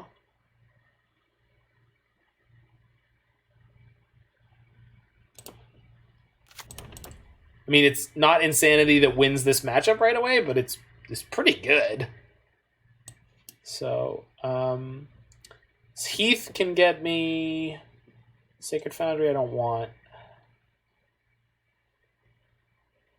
Just need one of the greens. Green red is fine. Now I'll get the green blue next turn. Sure. I'll get the green blue this turn. Sorry. Yeah, I like the Kinnan deck a lot. I have no idea what its longevity will be like. It definitely seems like some of the success of it seems very meta dependent because I think the very dredge heavy, very storm heavy. Are you Storm or are you Blue Moon with Sleight of Hand? Well, I'm gonna Vraska you out of this game maybe, so maybe it won't matter.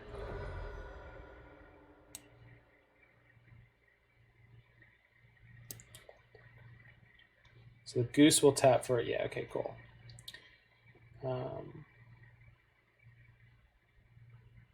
Got more red in the deck.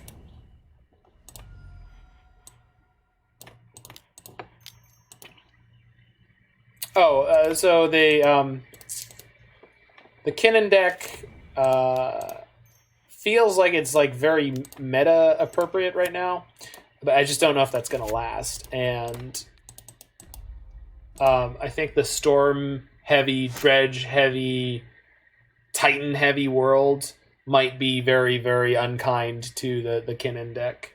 But we'll see. I mean, I could be wrong. I haven't played those matchups enough. Right now, what I would love to do with the Kinnan deck, if I had the time and someone to sit down with, is slam those matchups out over and over and over again. Find a really good Titan player, just play them over and over and over again, and see if I can see how the matchup really works. And then find a Storm player and play that matchup again over and over and over and over again, and see if I can find what is the actual weakness, what is the actual sort of win percentage. And if you sit down with one other person who actually knows what they're doing with any of those decks, you can get a lot of data very quick. I don't play either. Oh, yeah. I mean, they killed my Kinnan. That's okay. So, Birds, Urian, plus Vraska. Yeah. I'm not playing the Urian this turn. I'm just grabbing it out of my sideboard. I can start making foods and sacking them in the future. That's kind of cute. I haven't done that since Standard.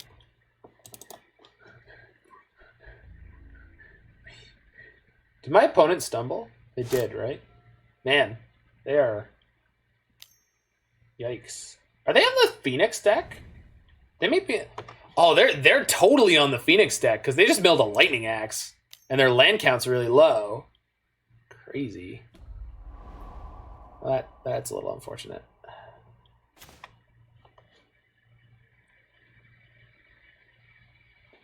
It's more than a little unfortunate. Get black. I mean, it's fine. Obviously, like we're not in too much trouble here, but. So we'll, yeah, I can't tap the goose for mana here. Blue, white. Okay. Is it Phoenix player teleported in from January 2019? No. There was a Phoenix deck in the 5-0 dump, and for sure there are a bunch of people with a bunch of Arclight Phoenix sitting in their collection that are just like chomping at the bit. They are so ready to play the deck. They're so ready. So one person getting a 5-0 is going to be a flood of Phoenix players. I guarantee it. I guarantee this is not going to be the last Phoenix player I see in the next 4 days.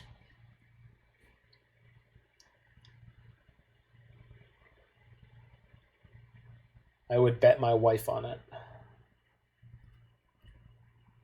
Deck runs Oxyvagonus. Seems pretty cool. Yeah, I would assume. Well, that was the best possible draw. Thank you, deck. Thank you. I can't thank you enough. All right, so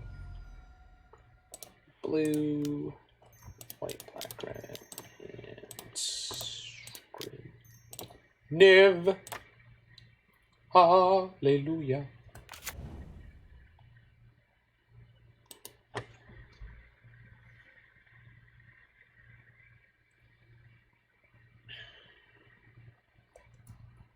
I don't know what I was supposed to expect there, I guess. Wasn't that? That was not what I was expecting. Haggle. All right, here come the Phoenix. Phoenixes. That's one Arclight Phoenix. The thing is, I'm really tempted to just let the thing in the ice flip so I can recast my Niv and trigger again.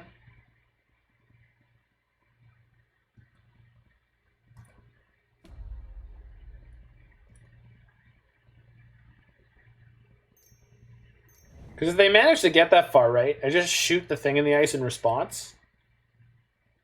Not even a response, I can just float the mana off my birds and then flip and kill the flip thing. So they only have one Phoenix in their graveyard right now. Let me just play Niv Mizzet again next turn. Yeah. Alright, there it is. Cool. Trigger.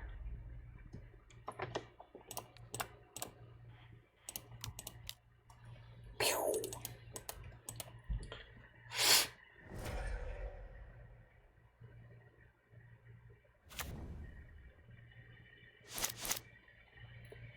So we play Niv, and then I use the Mox Amber to play the Goose? It's fine. What? They missed their attack. Warped. Okay, now I get to play my birds and my Goose.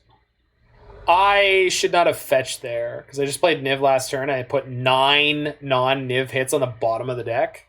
So I should not have fetched before I did that. So theoretically, you want to fetch to thin before you cast the Niv, but it doesn't actually make sense when you know for a fact there were 9 Niv hits on the bottom. So FYI, don't do what Donnie Don't does. Okay, there we go. That's better. I have an Ashiok in this deck, you know. All right. I will speak to the manager. Cave Dan, you still in here?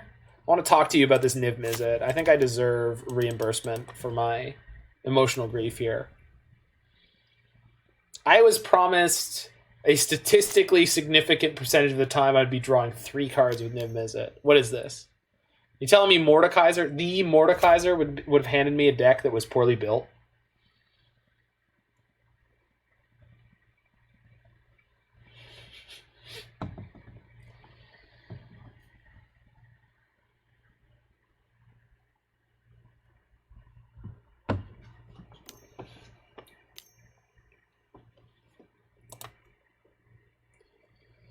Oh, are they going to do it again?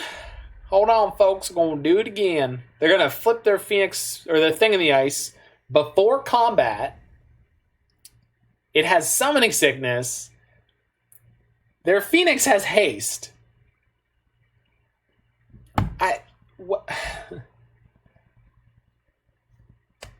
I'm not mad. I'm just disappointed.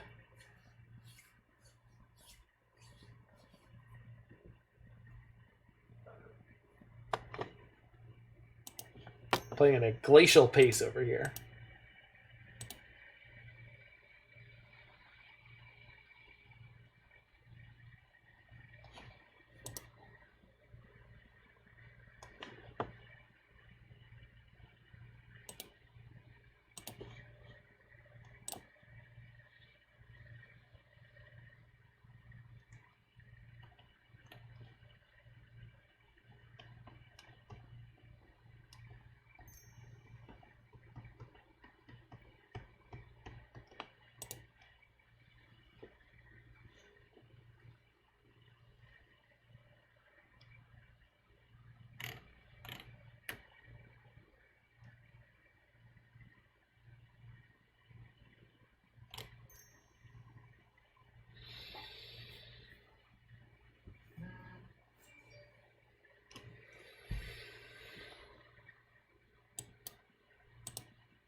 The Kinnan version has been cute, but not particularly effective here, Jig.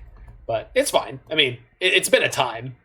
My opponent is doing some stuff because they're about to flip their summoning sick thing in the ice and bounce their own hasty Arclight Phoenix. So Shell is so strong, you do so much to it. Yeah, exactly. They just flipped their frickin'... They just bounced their bird that had haste.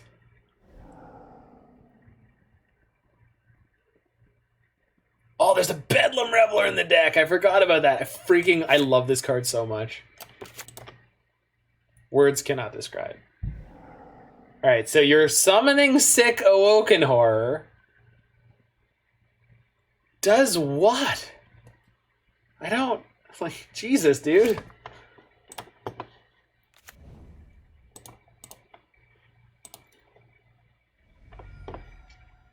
So I think now I have enough mana that I can Niv into Ashiok. Is that the case? I believe it is. Yeah, I can. Other option is Saheeli, play some non-creature spells. I think we're just going to try to Niv into Ashiok. Oh, I can't. I just don't have the colors. So Saheeli, Goose, Bird. Helix is not that good here. Then we can chump block and wipe their board next turn with Verdict, so it's probably fine. Let's get the Saheeli down. Yeah, because I can Helix at instant speed too. Yeah, okay, cool. And then we've got the Mox Amber too. I've made a bunch of foods. So we're assuming a slightly defensive posture here for a moment. I don't know if it's right or wrong, but I'm taking my stance. I know what my plan is here. I don't know if my plan is good, but I at least know what it is. Whether it's a good plan or a bad plan, you gotta have a plan. Another thing in the ice, sure. There's 2 Saheelis in this deck. Haggle, okay. This probably means another Phoenix. Yeah, so 2 Phenai. 2 Phoenices.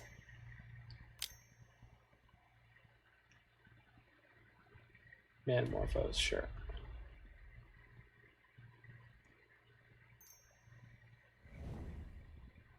Is Healy gonna be clutch?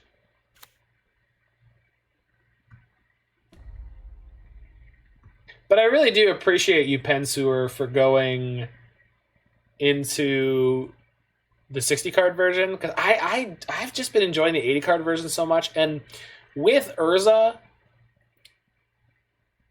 it is possible to play the Urza mid-range decks in 60 card versions. Obviously, Urza as a Whir deck or Urza as the Thought Resort combo is also good as 60 card versions. But I think for your Ryan, you really, really want a powerful mana engine, and this deck has it in multiple ways. Because the Urza deck really only has the powerful mana engine with Urza, but this one has Kinnan and Urza, and it's just a crazy, crazy increase in efficacy. Just having that one extra bit of power there. Okay, so we're gonna Helix the Arclight Phoenix. We make a Servo. Servo's gonna block the Horror. Takes 0 damage. We go up on life total here. And then this turn, we're gonna play. I think we're playing Niv and trying to find the Ashiok. And then we get rid of their yard, and then the next turn, we're going to Verdict. I can always Verdict post Niv, but I'd rather just hang out and block a couple times. We can also resolve Teferi this turn and bounce one of their guys. So finally hit the Ashiok. I know it's a one of. I know the Ashiok's a one of, but I really feel like I should have hit it by now. Wrenn and Six. Okay. Okay. Playing Wrenn and Six and Teferi this turn? Yeah, I think so. I need an instant to block their other Horror.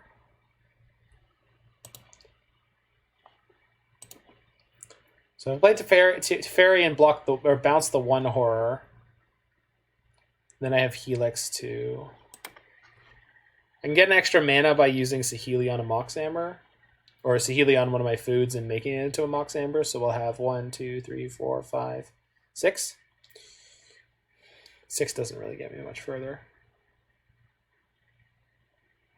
I think.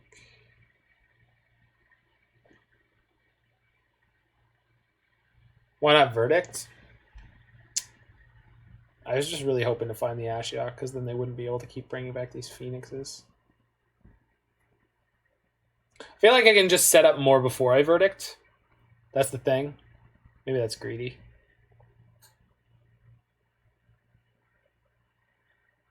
Seven, 8 is scary.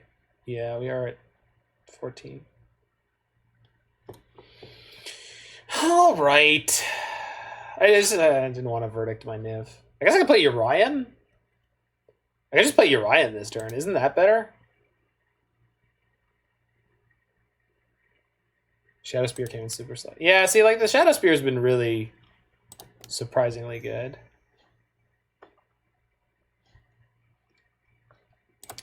All right. We'll just verdict.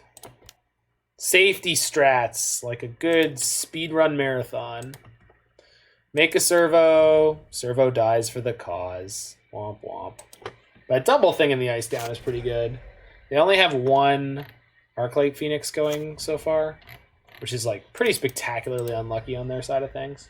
They got 20 cards left in their deck, so we'll see how well we can do here.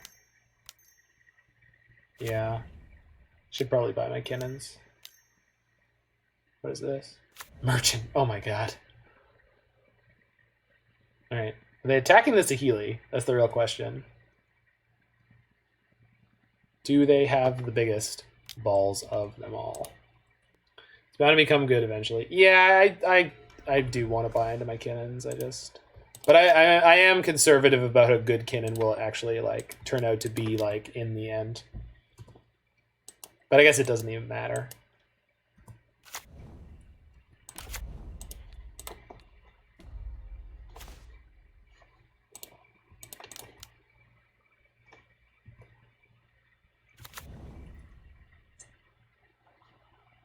You have the biggest balls.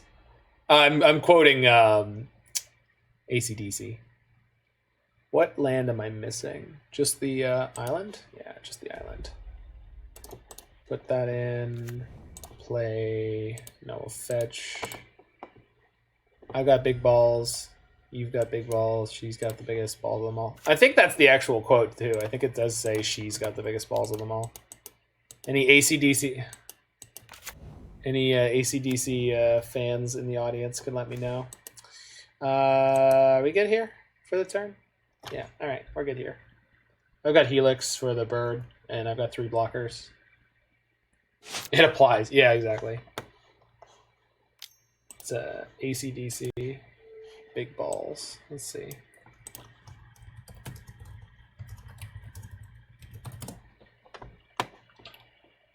I've got bug balls. I've got big balls. They're such big balls. Dirty big balls. He's got big balls. She's got big balls. But we've got the biggest balls of them all. Okay, we've got. Okay, so I don't know. But it's close. It's close. I'll take it.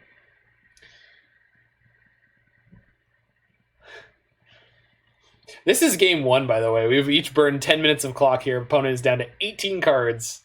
They have now found 2 Phoenixes, but one of them is trapped in their hand, and their deck is not good at discarding it like the old ones were. Chart a course. That is good, though. We've got a Helix, though. We've got a Helix, so we should be able to... I haven't seen them cast an Izzet Charm, but I guess they're just not playing it. Oh, they are. They just didn't have it when they wanted it. Bolt. Bolt me? Ouch. So they got 2 Phoenixes coming back, I think.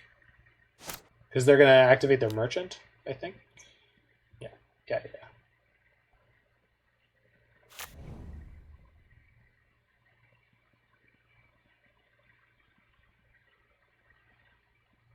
It's a super cool article to be written by a smart person that details when 80 cards is better than 60. Well, I don't think it's necessarily just smart people. Because I think... specifically, Urian is the reason to do it, right? And all right, hold on. I need to make sure I don't die here. Urian's the reason to do it, and Urian has limitations and benefits that are considerably more worth talking about than they were before. Like before it was just sort of de facto, like if you can play Urian, chances are you should be. If you could play a companion, chances are you should be. But the reason to play 80 cards, not 66, right? Because I think that was the scape shift thing to do before, was to play the 66 cards because it gave you some extra play. Okay, so we finally drew a Kinnan. which is not giving us as much bonus mana as it was or would have been previously, but that's fine. It's more than enough. Plus my Teferi. Did I play land? I haven't played a land yet. That's fine. I'm not really going to do anything with it. I think we're just going to play Escape Uro. I'm going to fetch, see if this fetches anything. I think there's at least... Oh, there's 2 tap lands. All right. I think play Escape Uro is probably where I want to be right now. So let's go blue, blue, green. Green? Oops. Oh, no. Alright, I got 1 green. That's fine. Uro, trigger. Put that land in. Okay. Then green.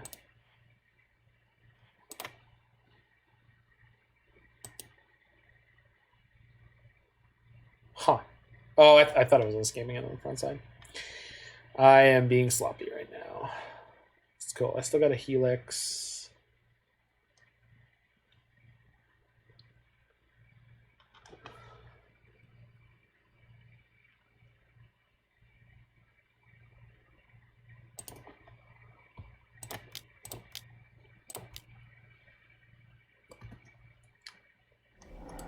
Astrolabe. Man, I haven't seen one of these all game too. Crazy. The 80 card deck sometimes doesn't see some of its cards. What? Right. So now they have multiple Phoenixes.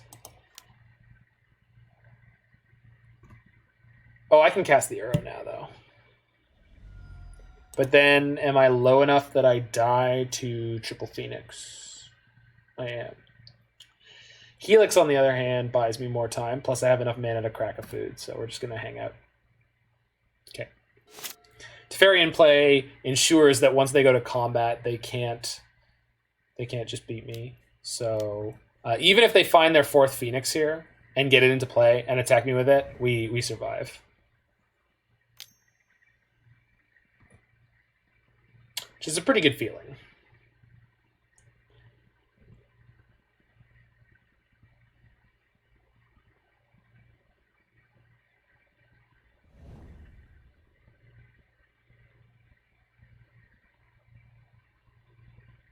Oh, and then we crack back and kill them? Yeah, perfect. So.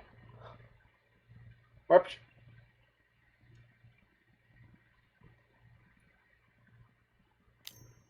Wait, I have to fetch shock to crack the food? No, maybe we just die. Uh-oh. Lab axe. Oh, I let that resolve. Well. Did they find... Oh, no. Did I just died? I think I just died. Shit. Whoops. Yep. Nope, can't block those. Yeah. Didn't, yeah. We were not able to pull this one out. Yikes. Damn it. All right. Well, we should be looking really good in the post board, but maybe they get to have a better game than that one. That was crazy grindy.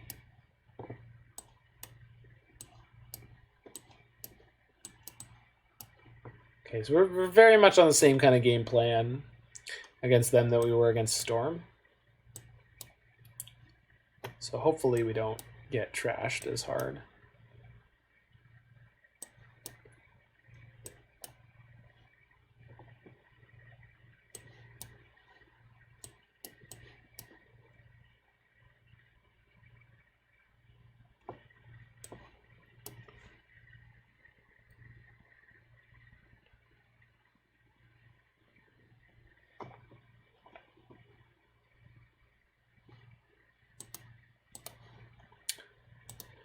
Okay, is that where I want to be? I think this is where I want to be. Theory, I could bring in the Path Exiles, but I just don't know if they're necessary. Although these trophies are probably pretty meh. Path is probably better than Trophy. The Trophy's a Niv hit. Yeah. Alright. Alright, let's rock with this. That was a crazy game. So good for them for pulling it out. They finally started finding more than one Phoenix, and oof.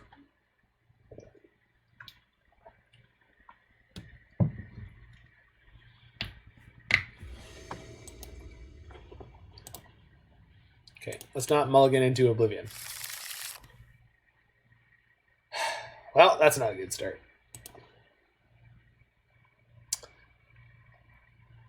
Turn 3 Ashiok on the play. I guess I'll take it. I really hope they don't have an Izzet Charm. Alright. So we get green, black, and blue something. Blue, red? Green, black, blue, red. Green, black, blue, red. Got it. Cool. Cool.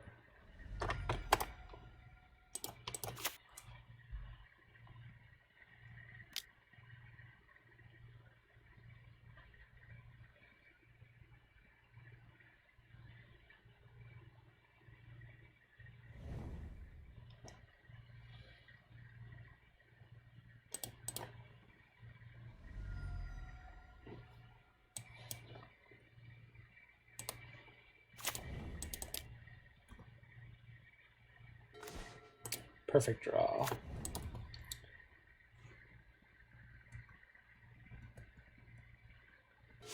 Wait, I don't want blue-red, though. But I want blue something. Green, black, blue-red covers all my bases, but...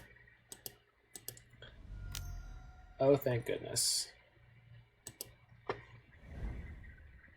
One Phoenix down. Unless they're playing Force and Negation in the post board. They could be. So blue... Is blue-green better than blue-red? Yeah, blue-green is better than blue-red here. Yeah, it 100% is. Wow. I mean, yeah, that'll do. That is definitely a way we could draw it up. Choose to play Grixis Ashiok.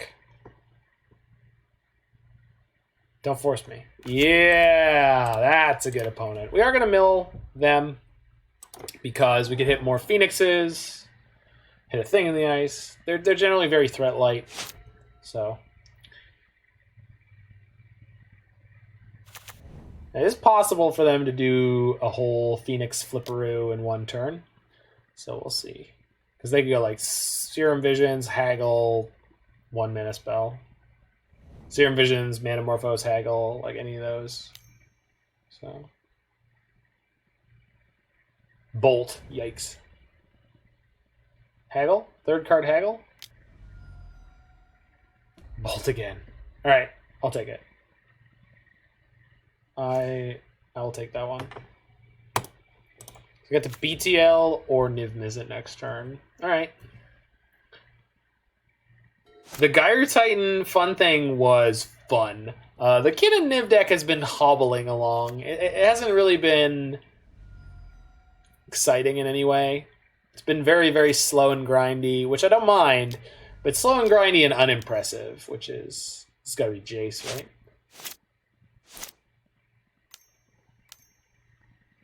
Oh.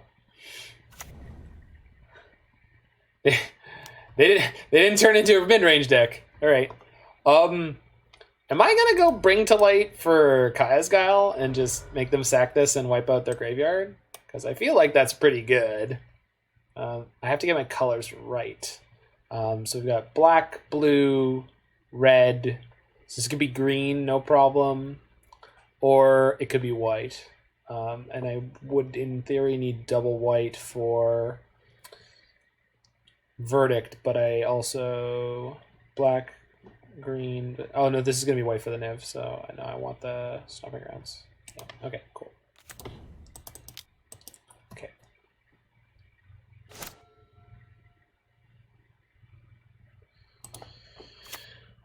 I think I'd rather play Niv this turn though with the Phoenix in play. Just one Phoenix is fine, and Lightning Axe, their go-to removal spell, does not get through Niv-Mizzet, which is kind of hot. So let's find the other Ashiok maybe. What do you say?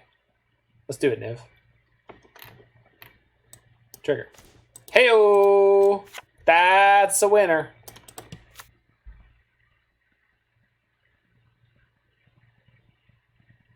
The Heyo was not actually Johnny Carson. Can anyone tell me who the Heyo actually was? The Heyo was associated with the Johnny Carson show, but I don't actually know. Like, you know, it was a little before my time. Tonight Show with Johnny Carson. Late Night Show with Johnny Carson. All 4 of their lightning bolts are now in their graveyard. Yoga with Adrian. That is not where that's from, but thank you for playing.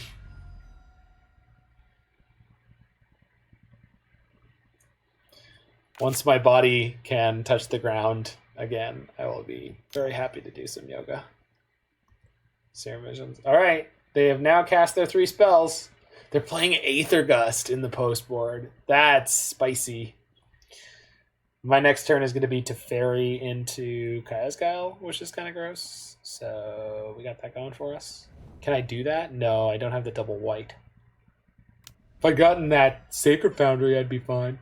But then I wouldn't have been able to cast the Niv Visit, so Lightning Axe, sure. They're Lightning Axing the Niv to discard. Oh, they're just doing a double Lightning Axe my Niv. All right, we're just gonna cast Kaya's Guile and wipe out their 1 Phoenix and their entire graveyard, right? And that, I mean, oh, we'll entwine it. That's what we'll do. We're gonna entwine the Kaya's Guile. Got everything I need, but more blue and green is appreciated for Uro. All right, entwine.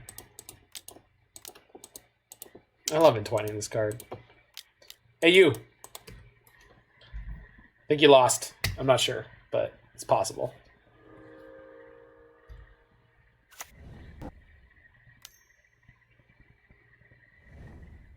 All right, they found a cantrip. First card they found was a cantrip. They're spinning.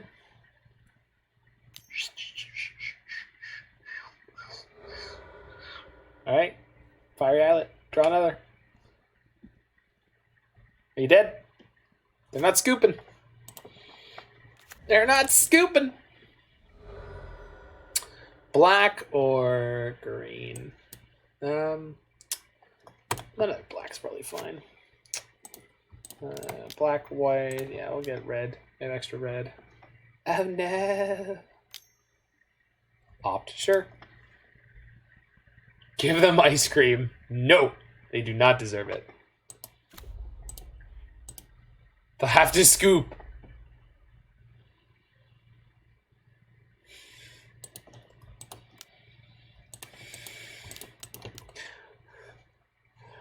I'm so proud. I'm a little bit mad, but mostly proud. Alright. Pass the turn. I've got a blocker. I think I've exiled 2 Phoenixes. 2 Phenai. Yeah, 2 Phenai. So, thing in the ice. Sure. That's fine. Vraska's literally just going to give it a Gorgon stare and just turn to stone. Turn them all to stone. In the words of the great Bilbo Baggins. Boop. Oh, really? Oh, now you've had enough. This is the moment. Okay. Let's just take a gander real quick. Did I see anything in this game that deals with Rest in Peace? We did not. That is fantastic news. I don't think I want Path to Exile. I don't think I want... No, I don't really need to change anything here. I think Hydroid Krasis in the control matchup sideboard is like cute, but I think it's a little nuts. I think you'd want to get the core of this deck functioning a little bit hotter before you went off and did something cute like that. But I understand, like, Mordikaiser put this together from the inspiration of Jiggy Wiggy, which I now realize just sounded like a bunch of nonsense just fell out of my mouth. But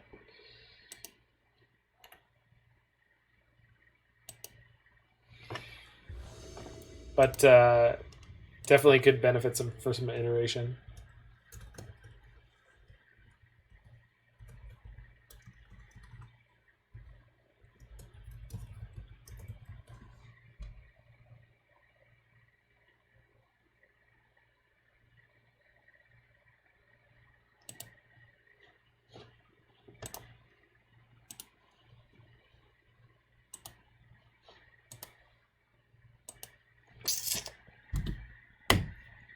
Astrolabe Kinnan. Is this how I want to lose this match? I don't know. We're playing the 26 land version. We'll be fine. We'll be fine. It'll be fine. I'm going to draw one of my 25 remaining lands, right? I have to. I'm the good guy. I'm playing Niv-Mizzet. Niv-Mizzet is never the bad guy. Jiggy told me. Jiggy said to me, and I'll never forget it, you're never the bad guy when you're playing Niv. Niv is always the good guy. And he was right. Maybe. Uh-oh. We're getting into trouble already. Jiggy's right.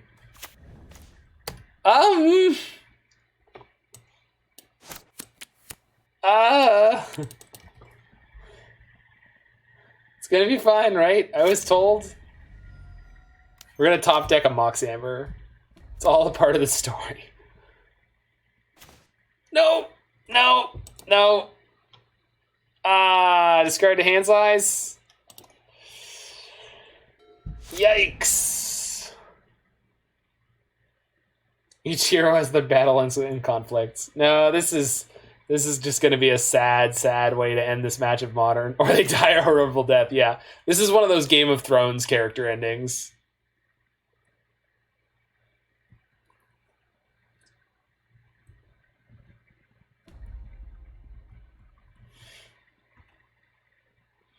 Okay, so we have one tool at our disposal here, which is a single mystical dispute. We're hoping to see something like a second thing in the ice, maybe a Chart a Course. So Chart a Course lets them discard a card.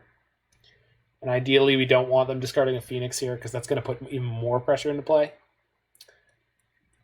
Nothing, huh? Oh, that's bad news. Land. Okay. Okay. It's the worst possible color, but I'll take it.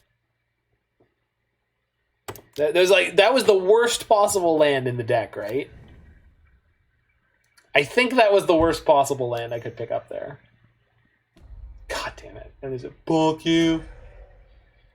Alright. So we need to pick up a blue or white source so we can play Teferi, bounce their thing in the ice. That's the plan. Don't... Oh, man. Oh, no. No, Phoenix. No, Phoenix. Stop it. You don't have it. You don't have it. I boarded in 3 rest in peace. You don't have it. They had it. Okay. It's fun getting into trouble. Oh, they go to combat! They didn't make it! How did you not make it? Why do I keep drawing cards that are almost good? This is such shit right now. This is so bad. Why is this so bad? Aether Gust me. Flip. Like, literally flip, but also flip you. Bounces everything. Mystical Dispute. No, I can't. Targeting the goose costs too much. Good. Mystical Dispute, the Gust. Get the flip out of here. Okay. So now, assuming this goose lives, I get to cast my Teferi and then bounce their Awoken Horror? Maybe? And the Teferi draws me another card, and then somehow we haven't lost yet, and we get to Rest in Peace, and then Profit? Come on, deck. Come on. Don't you... Sack Fire Islet. Sack Fire Islet. You want to sack the Fire Islet? No, that's a bird. Bird is so much damage. Bird's going to be a lot of damage. Don't cast the bird. Pieces of the puzzle? Bird. Okay. Here comes the bird. Here comes the bird. On the plus side, they basically have to kill Teferi next turn with the bird. Can you show me the bird? Show me the bird. Scraw! There you go. Finale of... Good God. Oh, that is so horrible. Yeah. So that is an Arclight Phoenix, draw 2, discard 1, which is going to be a second Phoenix. It wasn't. And they get to kill my bird. My goose. So... We gotta top deck the white or blue source here. Alright. I mean, we can do it, and we're basically in the same spot I wanted to be. Nope. Alright, just dead. So, clearly should have mulliganed, but I thought, being the hero, we were going to get away with that one. And we were kind of close. Kind of maybe barely. Crack food. I mean, yes, we're technically alive if I spend my whole turn cracking the food, and then, but it's not... you know...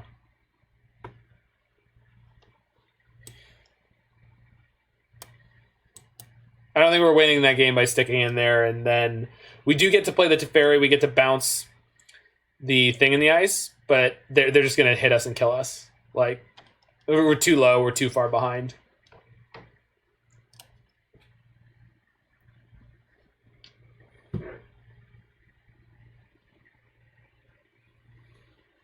So, barely got beat by the Phoenix deck, but they out-janked us. And then, which one was this one? Is that Storm? That was Storm, yeah. Storm should be a bad matchup for us, and we got lucky in one of the sideboard games. So it seems like every real Modern deck, we're here for a 3-2. Not a long time.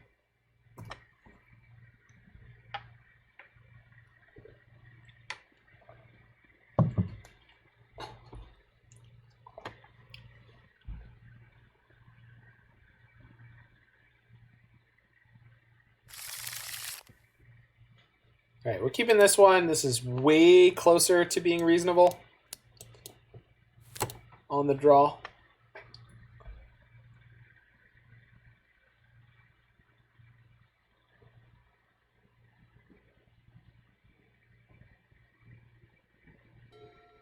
Food.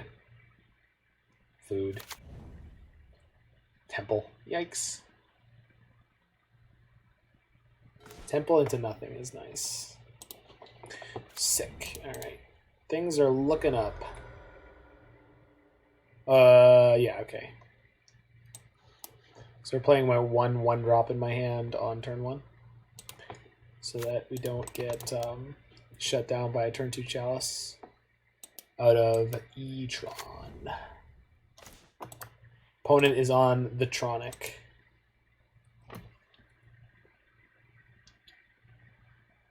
We're going to have 3 mana next turn.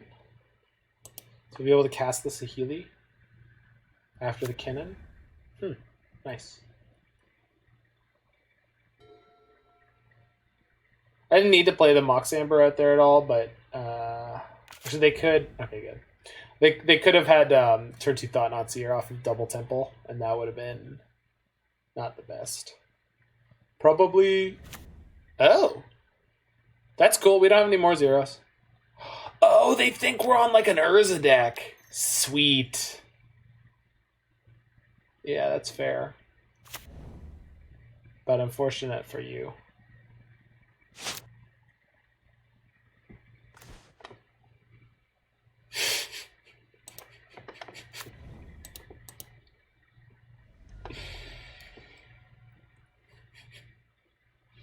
Mayor Bear currently channeling her inner Louise.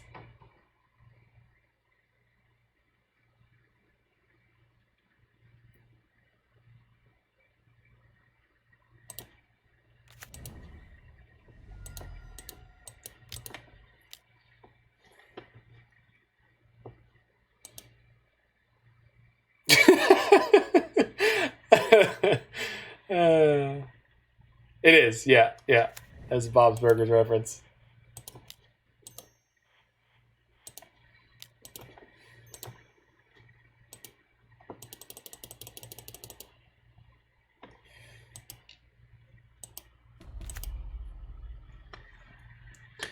Okay, so we have 5 mana for next turn. It's not great. We could play Vraska, which triggers Saheeli, and then eat the token at minimum. So that's like a pretty cool turn. Okay, probably Thought Not Seer.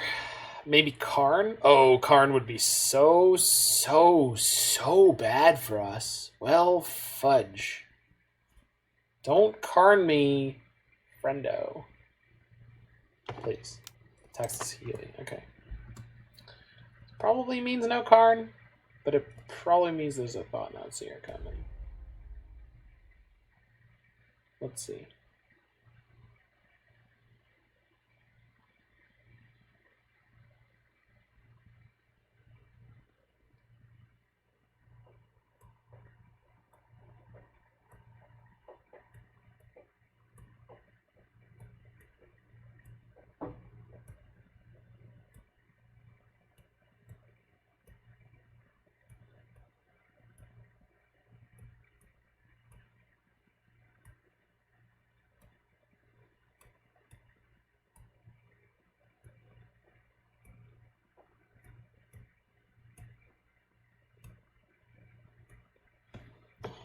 What do you got, nerd?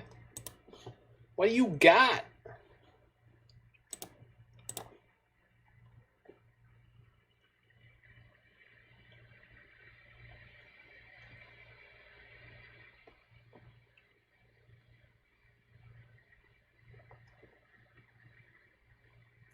Why are you so slow? Oh, they're gonna dismember my Kinnan. Oof. That cuts my mana by 2. Land. Teferi's pretty good. I'm not broken up about that one. Trigger. Oh, I bet you they think I'm on Breach. There's a sick Breach deck that that Lawson Zandy built that was playing Kinnan. I think it was a Luris deck too. It was. I bet you could play a crazy Teamer Breach deck with Kinnan right now. This has got to be Smasher, right? Oh boy. Yeah, that's a smashy lad. All right, that means Saheeli's probably about to eat it. This guy is just going to eat me very, very sort of effectively over the next couple turns. Yeah, that's bad news. Can't stop that. All right. I guess I do have the trophy for next turn, but my mana is so shite now without the Kinnan. So I play Goose or Rhys this turn. Then I can play the trophy still. I can't play trophy if I do that. Shoot. And now if they kill my Teferi... Yeah, okay. So... Shoot. Yeah. So the Mox was going to get turned off once Teferi died. So... Yeah. But 1, 2, 3, 4... So if I top deck a land, I can play the Brinked Light for, I guess, Niv-Mizzet, which is not super effective, but... Yikes. Oh, no. Oh, man. They're just going to Smasher me and then pop the Blast Zone. So I'm in big trouble here. If they see it, which they should.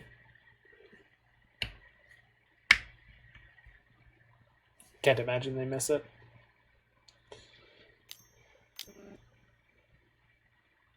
Are they popping it pre-combat? Oh, of course they are. Yeah. Don't even give me hope. God, I'm so screwed on this one.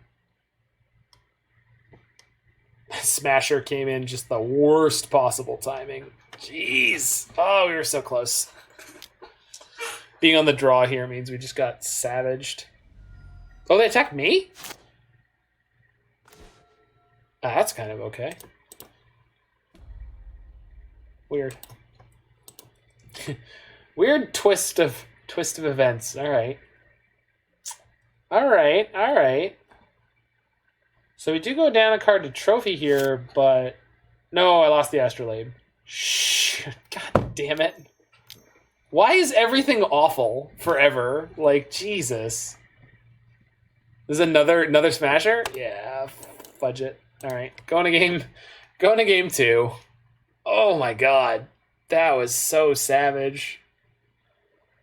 Okay. Because you didn't say nah. I never say nah.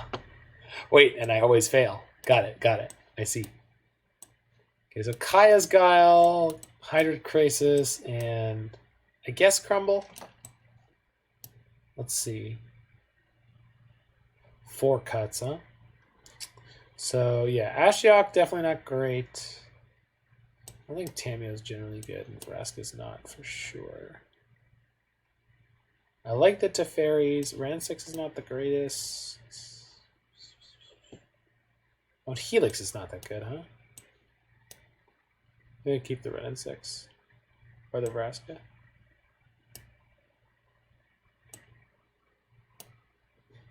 Yeah, alright. I think we'll rock in with this one. Alright, let's try to do it. Let's try to get this 3-2. Because we were on the 2-0, and we had 2 pretty rough, pretty close losses there. So let's try to scoop it out and get this 3-2.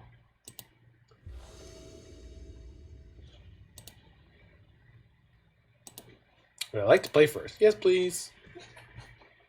Here's my noodle.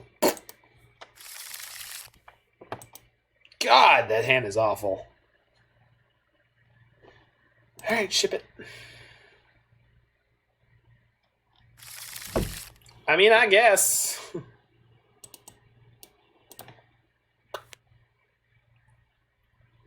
Yeah, all right. Whew. I swear our deck does powerful stuff. I swear it is possible for this deck to do powerful stuff. The reason why it's doing it is...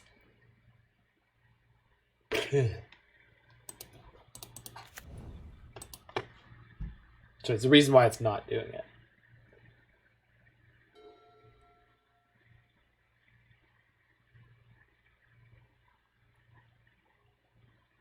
Yeah, well...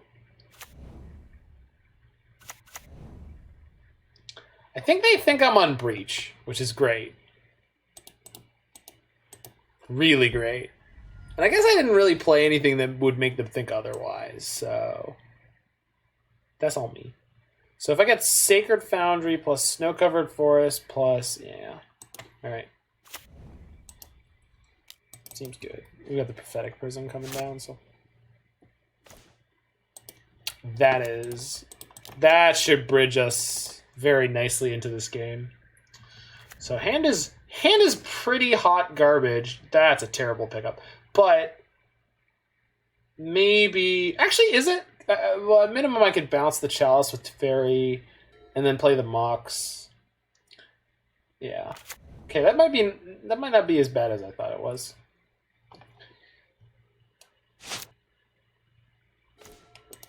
That's okay.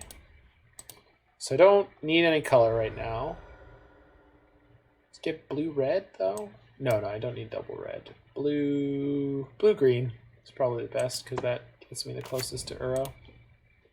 Actually, that's not really how that works, but that's fine. I needed blue or green. Blue... I don't know. Whatever. This sets me up for the Crumble to Dust next turn, which might be super, super important.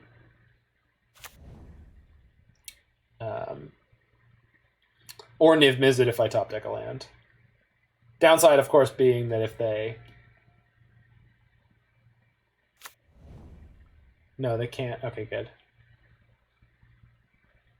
They don't play anything on 3 mana that's threatening. And we're just going to crumble one of their Urza lands here? Sick. We're going to draw step it too? Funny. Draw step, crumble the dust. You love to see it. It's been a while since I've done it. Alright. Pass the turn. Alright. Which do we hate more? Mines or power plants? Mare Bear? Mine or power plant? Which one are we going to destroy utterly? Mines or power plants? I need a gut reaction. Emerald 000 says mine. Mare Bear says plants. Emerald, you're new here, so I'm going to go with mines. Mare Bear, I hope you don't hate me for that. We got a new person in here. Haven't seen their name before. We're killing the mines. Mines. And they called it a mine.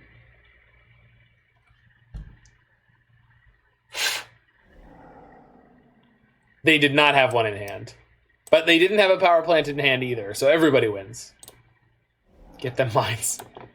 Okay, there we go. So they've got Temple, Smasher, Thought Knot. Oh, so I'm getting Thought Knotted this turn, huh?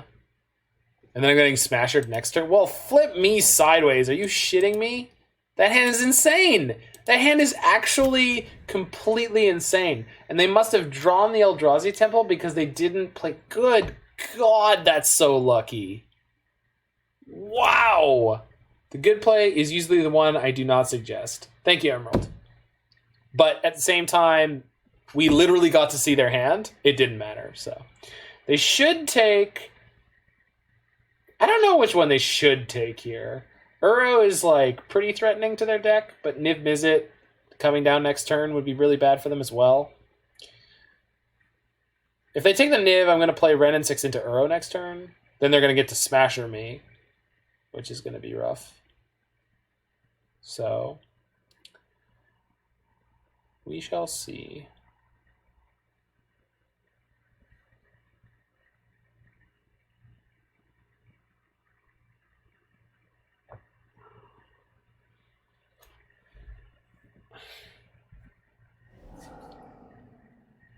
Okay, they took the Uro. Okay.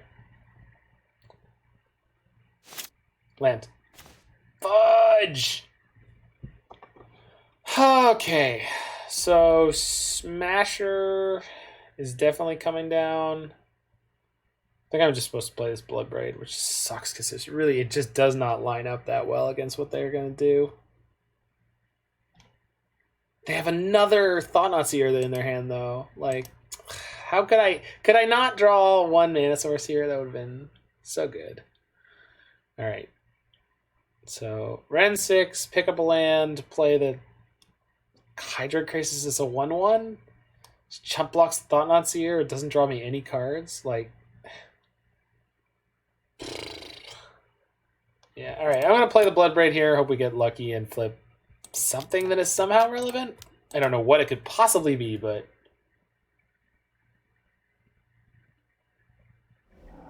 I mean, that was one of the things it could possibly be, I guess. Did I kill a Temple? Their hand had... Shoot. Stupid crumble to dust. Their hand had the Temple, the Smasher, the Thought-Knot, and then the Thought-Knot. They don't have another land right now. So this could potentially take them off of doing anything this turn. Alright. They get their wastes. Okay, little Bloodbraid. You get to stay in this deck for now. I'm on you. Okay. God bless it. Oh, they had the Cavern. They had the Cavern. So this is just going to be another Thought-Knot Seer. And they're going to take my Niv-Mizzet. But it's fine, because it didn't matter, because we're never top decking the land anyway, apparently.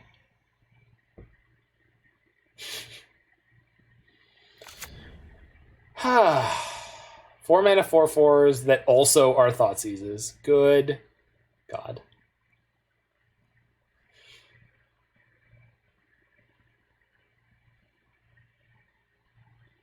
I am going to get to draw 2 cards by bouncing one of their Thought-Knot Seers here. Yeah, no kidding. So hopefully what we can do is hit a Bring to Light and a land. 3 mana 4/4. Yeah, I took out their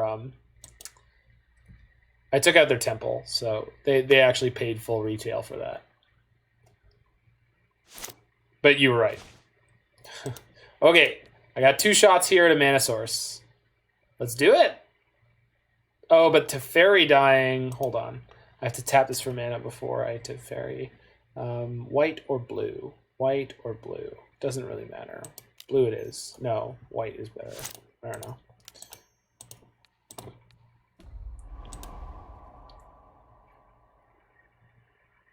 Come on, baby.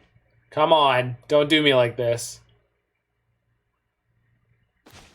Seriously? Are you freaking serious right now? Like this is really what's happening? Okay. Okay. Jeez Louise. I guess I'm not even mad, because this is what I deserve, I guess.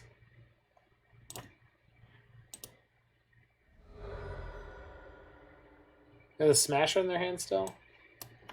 So, yeah, let's get that. Play the Saheeli.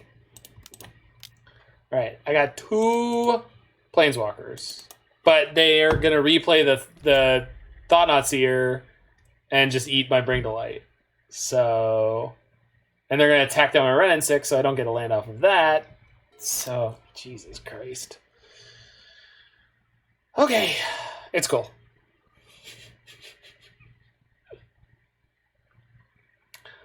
If we were playing the real Niv-Mizzet deck, we might have something going on here. But this one, with the goofiness, I don't know.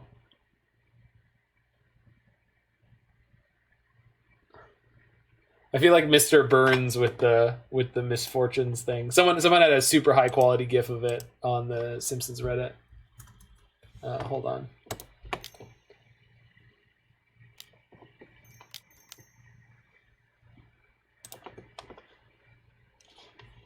Yeah, I got time.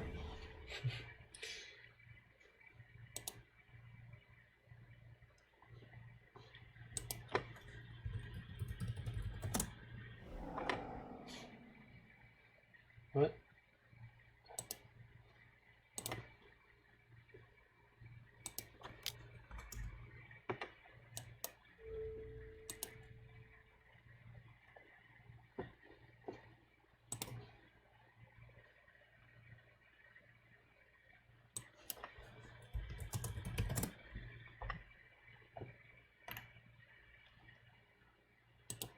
Crap. It's gonna be. Oh, they're attacking my Wrenn and Six. Yeah, okay. Okay. Hope I can find it. Oh, wait. I think I grabbed the GIF, actually. Give me 1 second. Open. That's not what I want. Memes and GIFs. I have a folder for memes and GIFs. There you are. There we go. This is what I need. 3 misfortunes? That's possible. 7 misfortunes? There's an outside chance. But 9 misfortunes? Like to see that. Alright. Okay, so... Astrolabe, maybe? Because that doesn't change the math on my Krasis, which is going to be a 4-mana 2/2 that draws me a single card and gains me a single point of life.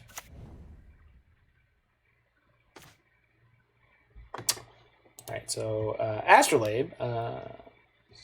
This one does change the math on my...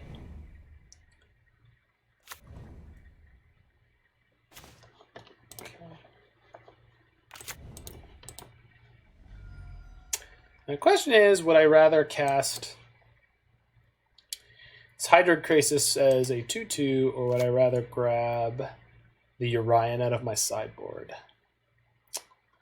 Kind of want to grab the Urian, which is going to be super nuts, and if they don't have the next land for their Reality Smasher, then we're good to go. Actually, even if they do, the Urian sets me up pretty good. Being able to block their Thought-Knot Seers forever is pretty great. Don't do it. Don't do it. God freaking, are you kidding me? Wait, they already had an Eldrazi Temple in play. It didn't. Nothing mattered. Wait, no, they just played that. Okay. So here comes the Smasher, and we're flipped. Why not block and Helix to draw an extra card there? I straight up didn't think of it. I've just been a little bit tilted in this match. Because the 2 previous ones just had, like, non-stop misfortune to get us to this point. So, not playing as smart as I could be. So, the basic answer. Question is, how do they split up their attack here if they do it all? Probably just throwing it all at me, which would be the best case scenario for me. But, if they're actually smart, they'll attack my Saheeli. Oh, really? That's a terrible way to attack. There we go. Wait. Really? Okay.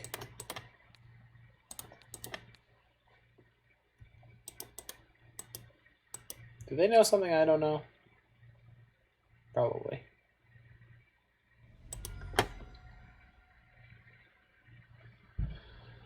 The problem is I'm so choked on mana right now. But that birds is an okay pickup. So...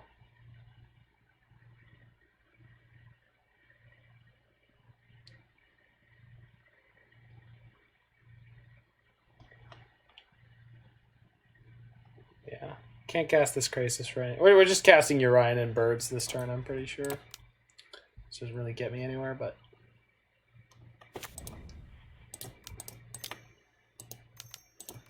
I mean, this is going to draw me a bunch of cards. The problem is I'm going to draw them at end of turn, which is like, it's fine, but definitely still in trouble. But if they have nothing going on in their hand, we could be okay. The problem is they're going to be able to use this Expedition map. You could blink Amber to play Helix. Yes. I could have done that if I didn't play the birds. That's true. That would have been a better play. Yeah, see? I'm just like all completely off my game right now. I would have been able to see that line, I'm sure. Because I've priced myself into chump blocking with the birds right now. But I guess casting the Helix would be great because casting the Helix generates the blocker. Huh, yeah, I really screwed up there. So right now we go Urian blocks Thought Knot, Birds blocks Thought Knot, but they played their land out. That's a really good thing for us because that means they're not going to go map for Blast Zone your ones, which would kill my birds and kill me. Of course, they could still have the out here of just like another Smasher. Endbringer? Endbringer's kind of okay here. I think they're going to attack with only Smasher. And then we have time to try to find our Supreme Verdict. The problem is we don't really have any ways to draw to it. Really? I mean, I guess. Okay. Am I blocking with birds? Yeah, I think so. Rather not go to 1.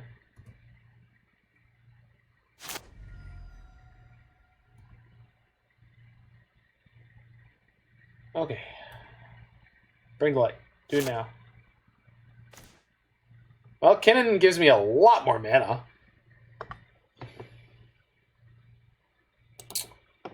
Okay. Okay. Maybe kind of in this game.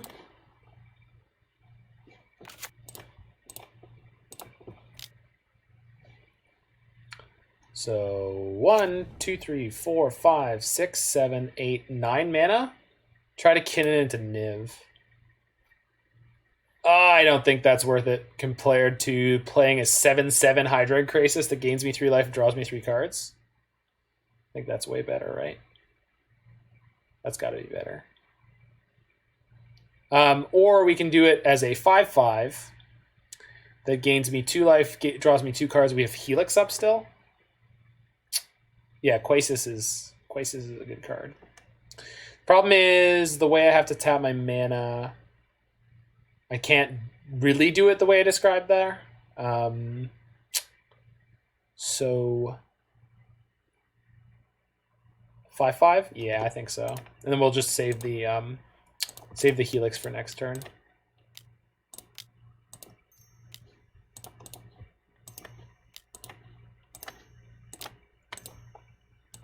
Because this gives me something that trades with the... Oh, it's a 7/7. No. I think I'd rather do the biggest one. Because this eats anything that they swing with. Kaya's Guile's a great pickup here. Save Amber. Saving Amber doesn't help, though, because it's 2 mana of the same color. So... like, there's just nothing I can play. Remember, Endbringer can stop blocks. Son of a bee. Am I dead? I'm not dead. No, we're not dead. Yeah.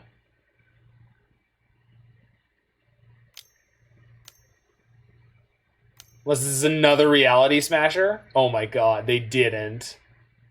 You've got to be kidding me! I did forget that Endbringer could actually stop blocks. I remember the pinging part, and then I was like, oh yeah, and the card draw, whatever. So... Are we literally exact... No, we're not dead. We're not dead. We're not dead. Mostly dead. But mostly dead is slightly alive.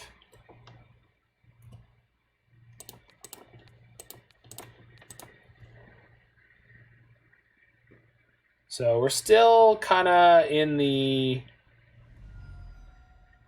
Gotta chump with Yorion, feels bad. Oh yeah, absolutely awful. But, I mean... Yeah, I screwed up that turn. I totally forgot that Endbringer's just like, yo, lol, can't block.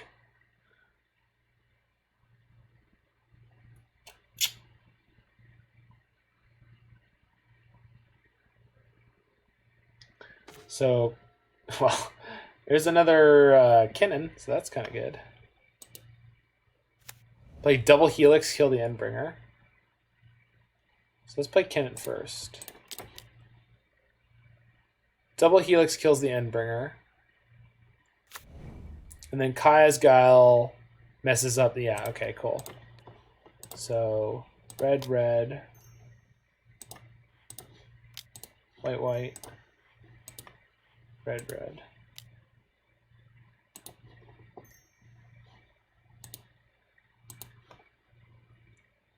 Cuckoo, cuckoo, baby. Yeah, that's, yeah.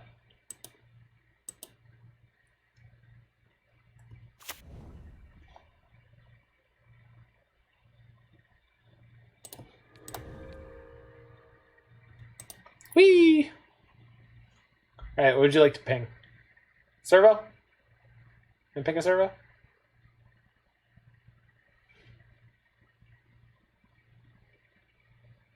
Freaking Endbringer into Reality Smasher. Their draw has been so bonkers.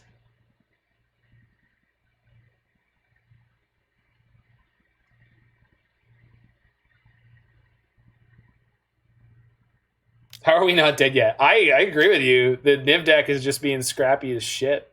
They made my Crisis not attack. Okay. I was supposed to cast Bloodbraid there. 2, 3, 2. No. Saving Bloodbraid for next turn is fine. I'd rather sit maybe this turn. Third Smasher. Okay, they map. What are you mapping for now? Blast Zone. Okay. Oh, 2 CMC. I see. Okay. Another map. Okay. You can entwine Kaya's. I can do. I would like to do that, actually. So I shall.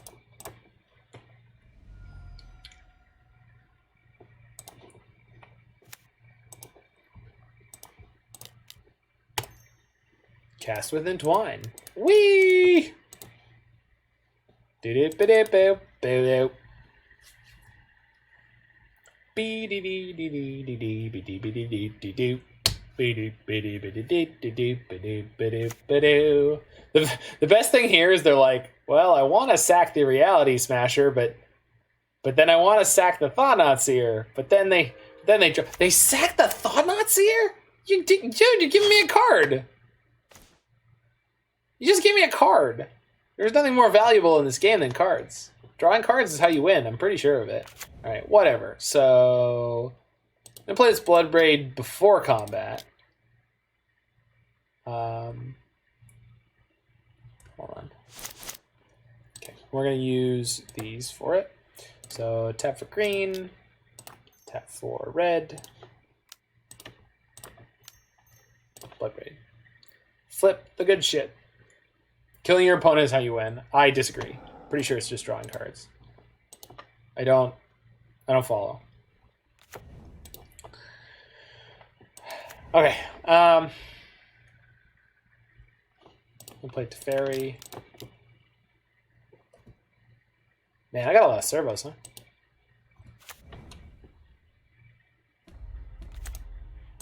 Bounce Smasher. 1, 2, 3, 4, 5, 6. All right. You know,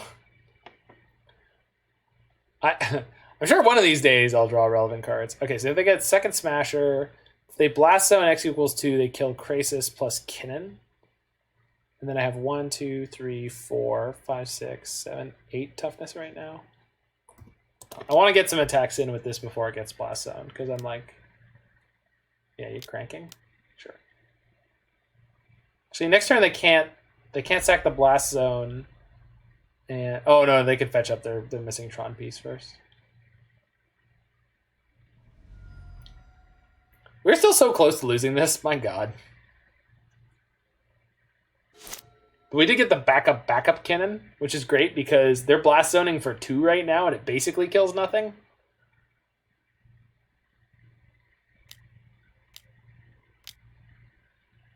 Wait, they did it before they.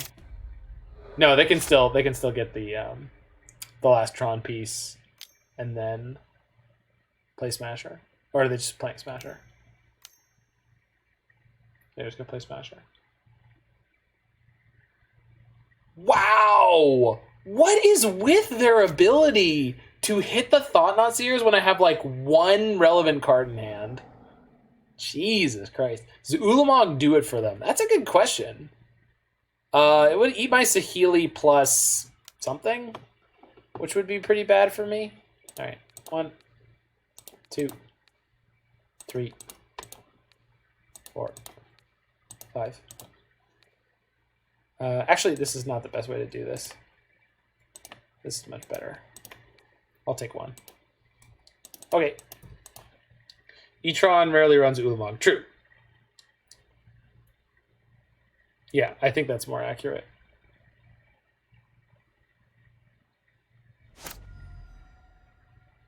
What a strange attack. Relevant card. Jeez. Yikes. All right, cool. Well, Caw? Spirit, go. Remember, folks, this is game 2. We're down to 40 cards in our library. They're down to 38. We started with 80. And look at these freaking Thought-Knot Seer hits. Look at this shit. Oh man, is this another Smasher? No, thank goodness. It's an Endbringer. That's such bad news. What? Oh, because they have the Tron now. Good God. Okay. Oh no, new Emrakul is terrifying sometimes. I got another blast zone, of course. All right. Come on. Get over here. Yeah. All right. So this is like it, right? This is like really it. Like I have 1 draw step and I'm just toast now. So Uro, something, anything. Yeah, okay, that'll do. Deck needed to wait until the literal, absolute last buzzer beater moment for that one, I guess. We're drawing 3 fabulous cards. 3 fabulous cards. Good Lord. All right. I'm not even mad. I am not even mad. I don't know what to say anymore. I'm not mad. Okay. I would like to draw a card, please. Wrenn and Six. That's a great one. All right. So tap that for white. Tap this for black. Oh, I don't have a Kinnan in play. That's what's happening. I was like, where's my extra mana? I'm supposed to have. There's supposed to be an earth-shattering kaboom. plus Teferi. Blast on 1 is kind of terrifying, but... Oh, this Birds is active, right? Yeah, it is. Black. Alright. Opponent sacks, gain 4 life. Trigger. Okay. There was meant to be an earth-shattering kaboom. Oh, Marvin the Martian.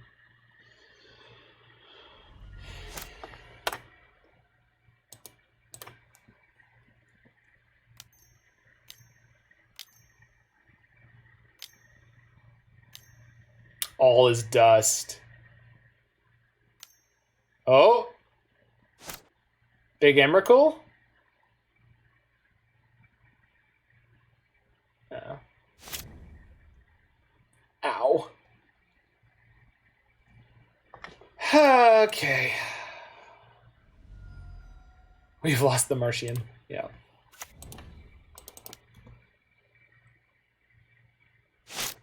Well, we can kind of rebuild here. Oh, or we could get, again, like, yeah, okay. Draw, just draw in best possibles over here.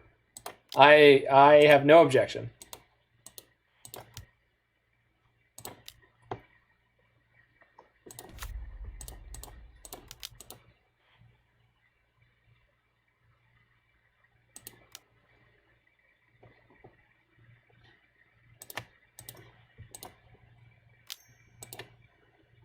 Oh, oops. What? How did I? Whatever. Okay, cool. Bring light. What about another Niv-Mizzet? Huh? Do you have opinions on that, opponent? What if I cast this? What if I have another 6/6? What are you gonna do? Bring to light me again? Wait, no, don't do it. Hydroid Crisis, yes, please.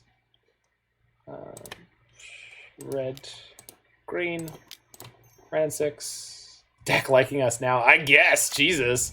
I mean, the funny thing about the All is Dust is they're at 10, and it left me with all these servos, which is like totally relevant. Like they're getting in there, and they're so cute. Look at this boy. He's so cute. He's more eyeball than anything. I love him.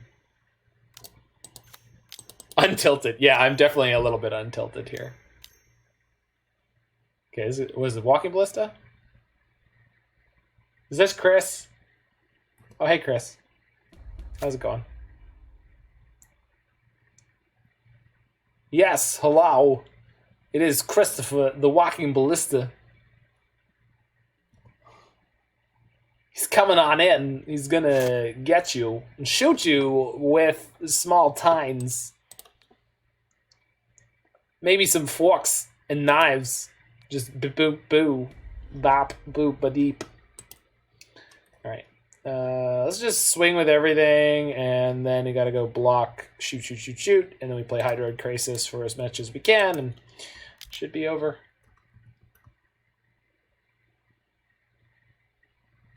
They scooped? Why would you scoop now? Alright, 1, 2, 3, 4, 5, 6, 7, 8, 9. So it's going to be an X equals 9 Crisis. Draw us 4 cards. Okay, let's have a less horrifying next game. I think I probably want these paths. My opponent is going to be any percentage as lucky as they were in that one. Let's board out a Mox or 2. Even though they barely helped me hold. Well,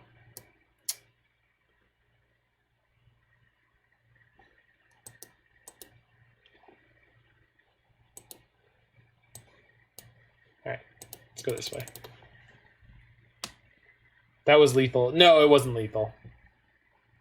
Because they block with Ballista, and they shoot 4 servos down, right? Was it still lethal? No, they were going to go to 1, right? Oh, I guess I had Ren Ping. Yeah, that's true. Well, this is like the best hand we've drawn up so far, so keep it.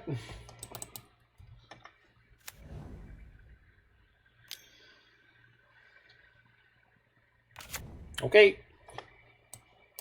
Mox Amber. Alright.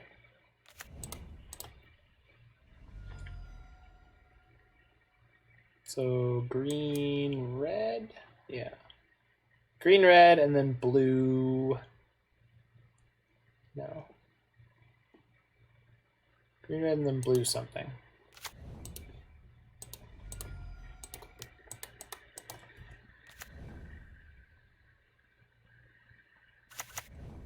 No, I should have gotten green something else because then I could have gotten blue-red Steam Vents. Green, black, blue, red would have been a good combination. Yeah. Okay. Crack the map. Okay. Temple. Okay, so this is going to be turn 3 Smasher. This hand could be turn 3 Smasher. This hand can be fine against turn 3 Smasher. Okay. I need blue for Kinnan here. Blue. Shoot.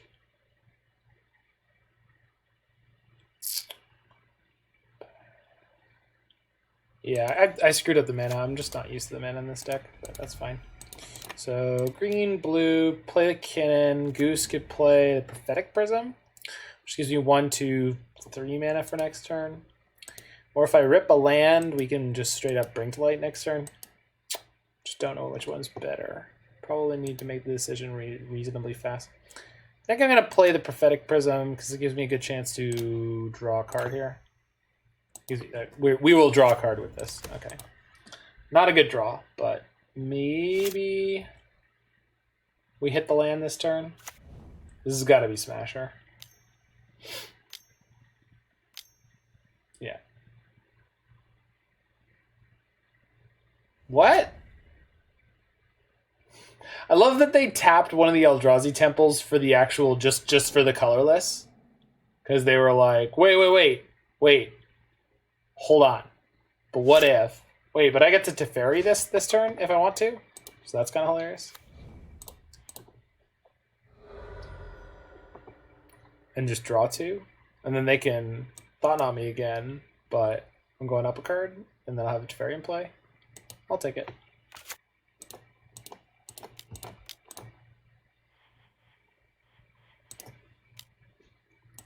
Damn it. Tap this for white. We'll do it that way. Tap it for blue. Okay. Play Teferi, bounce Thought-Knot, draw 2. Because we're just looking to hit land drops right now, and the fact that they get to take my quote-unquote best card again. Okay, and drawing the birds there is sick. Okay, so we're going to get to, like, Krasis for... Oh, I should have attacked. My bad. We're going to get to Krasis for a whack here if they don't take my Krasis, but the other card is Bring to Light. They have a Bonder's Enclave in their deck. Interesting. Thought again. Okay, this is good. We got them on the squeeze now. So 4, 5, 6, 7. So X equals 5 on the Krasis. The map can get a blast zone, and the blast zone will be kind of a pain in the... Wait a minute, they left me to Bring the Light. What did they take? Saheeli? Okay, well, they left me an instant speed Niv-Mizzet, so I'm not gonna look a gift horse in the mouth.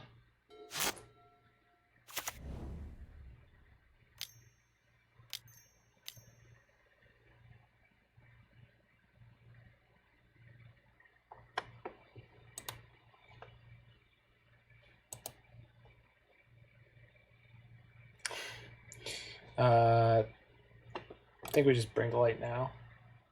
Yeah. So what we need is black. Black, red, white, blue, green. There we go. Okay. BTL. Get myself a Mighty Dragon. Cast it. Okay. Trigger. Okay. Bloodbraid Elpheus, please. And sure. Yeah, I'll take that. Alright. Results. I can make a food here.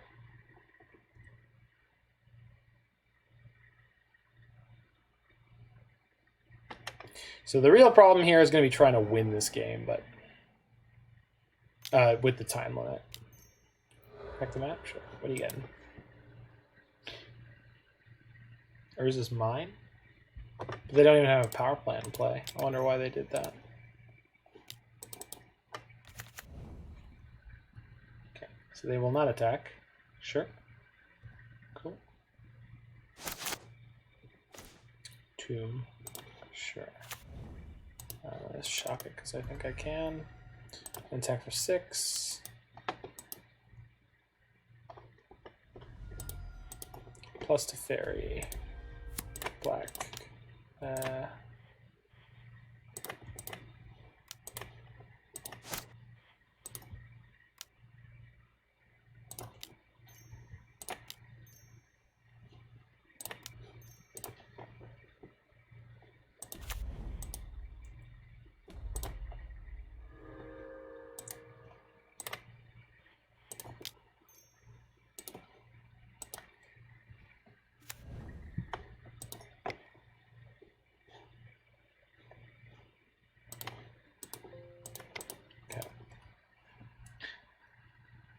Clock's getting a little hairy, but this 6/6 dragon is really letting them have it.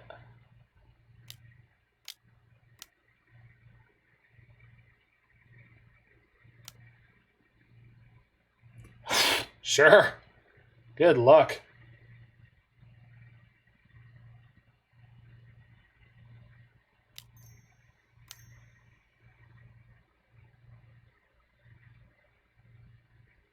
Okay. Gonna kill one of my birds? Ooh, okay. I'm gonna shoot your face.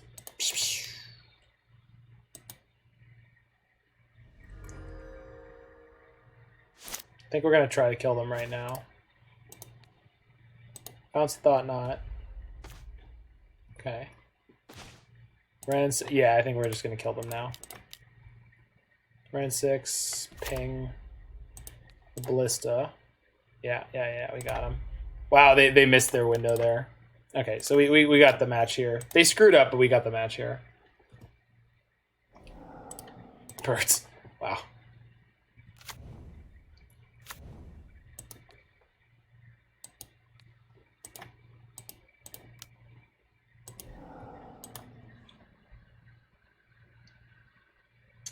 We just hit him with the full court press, baby.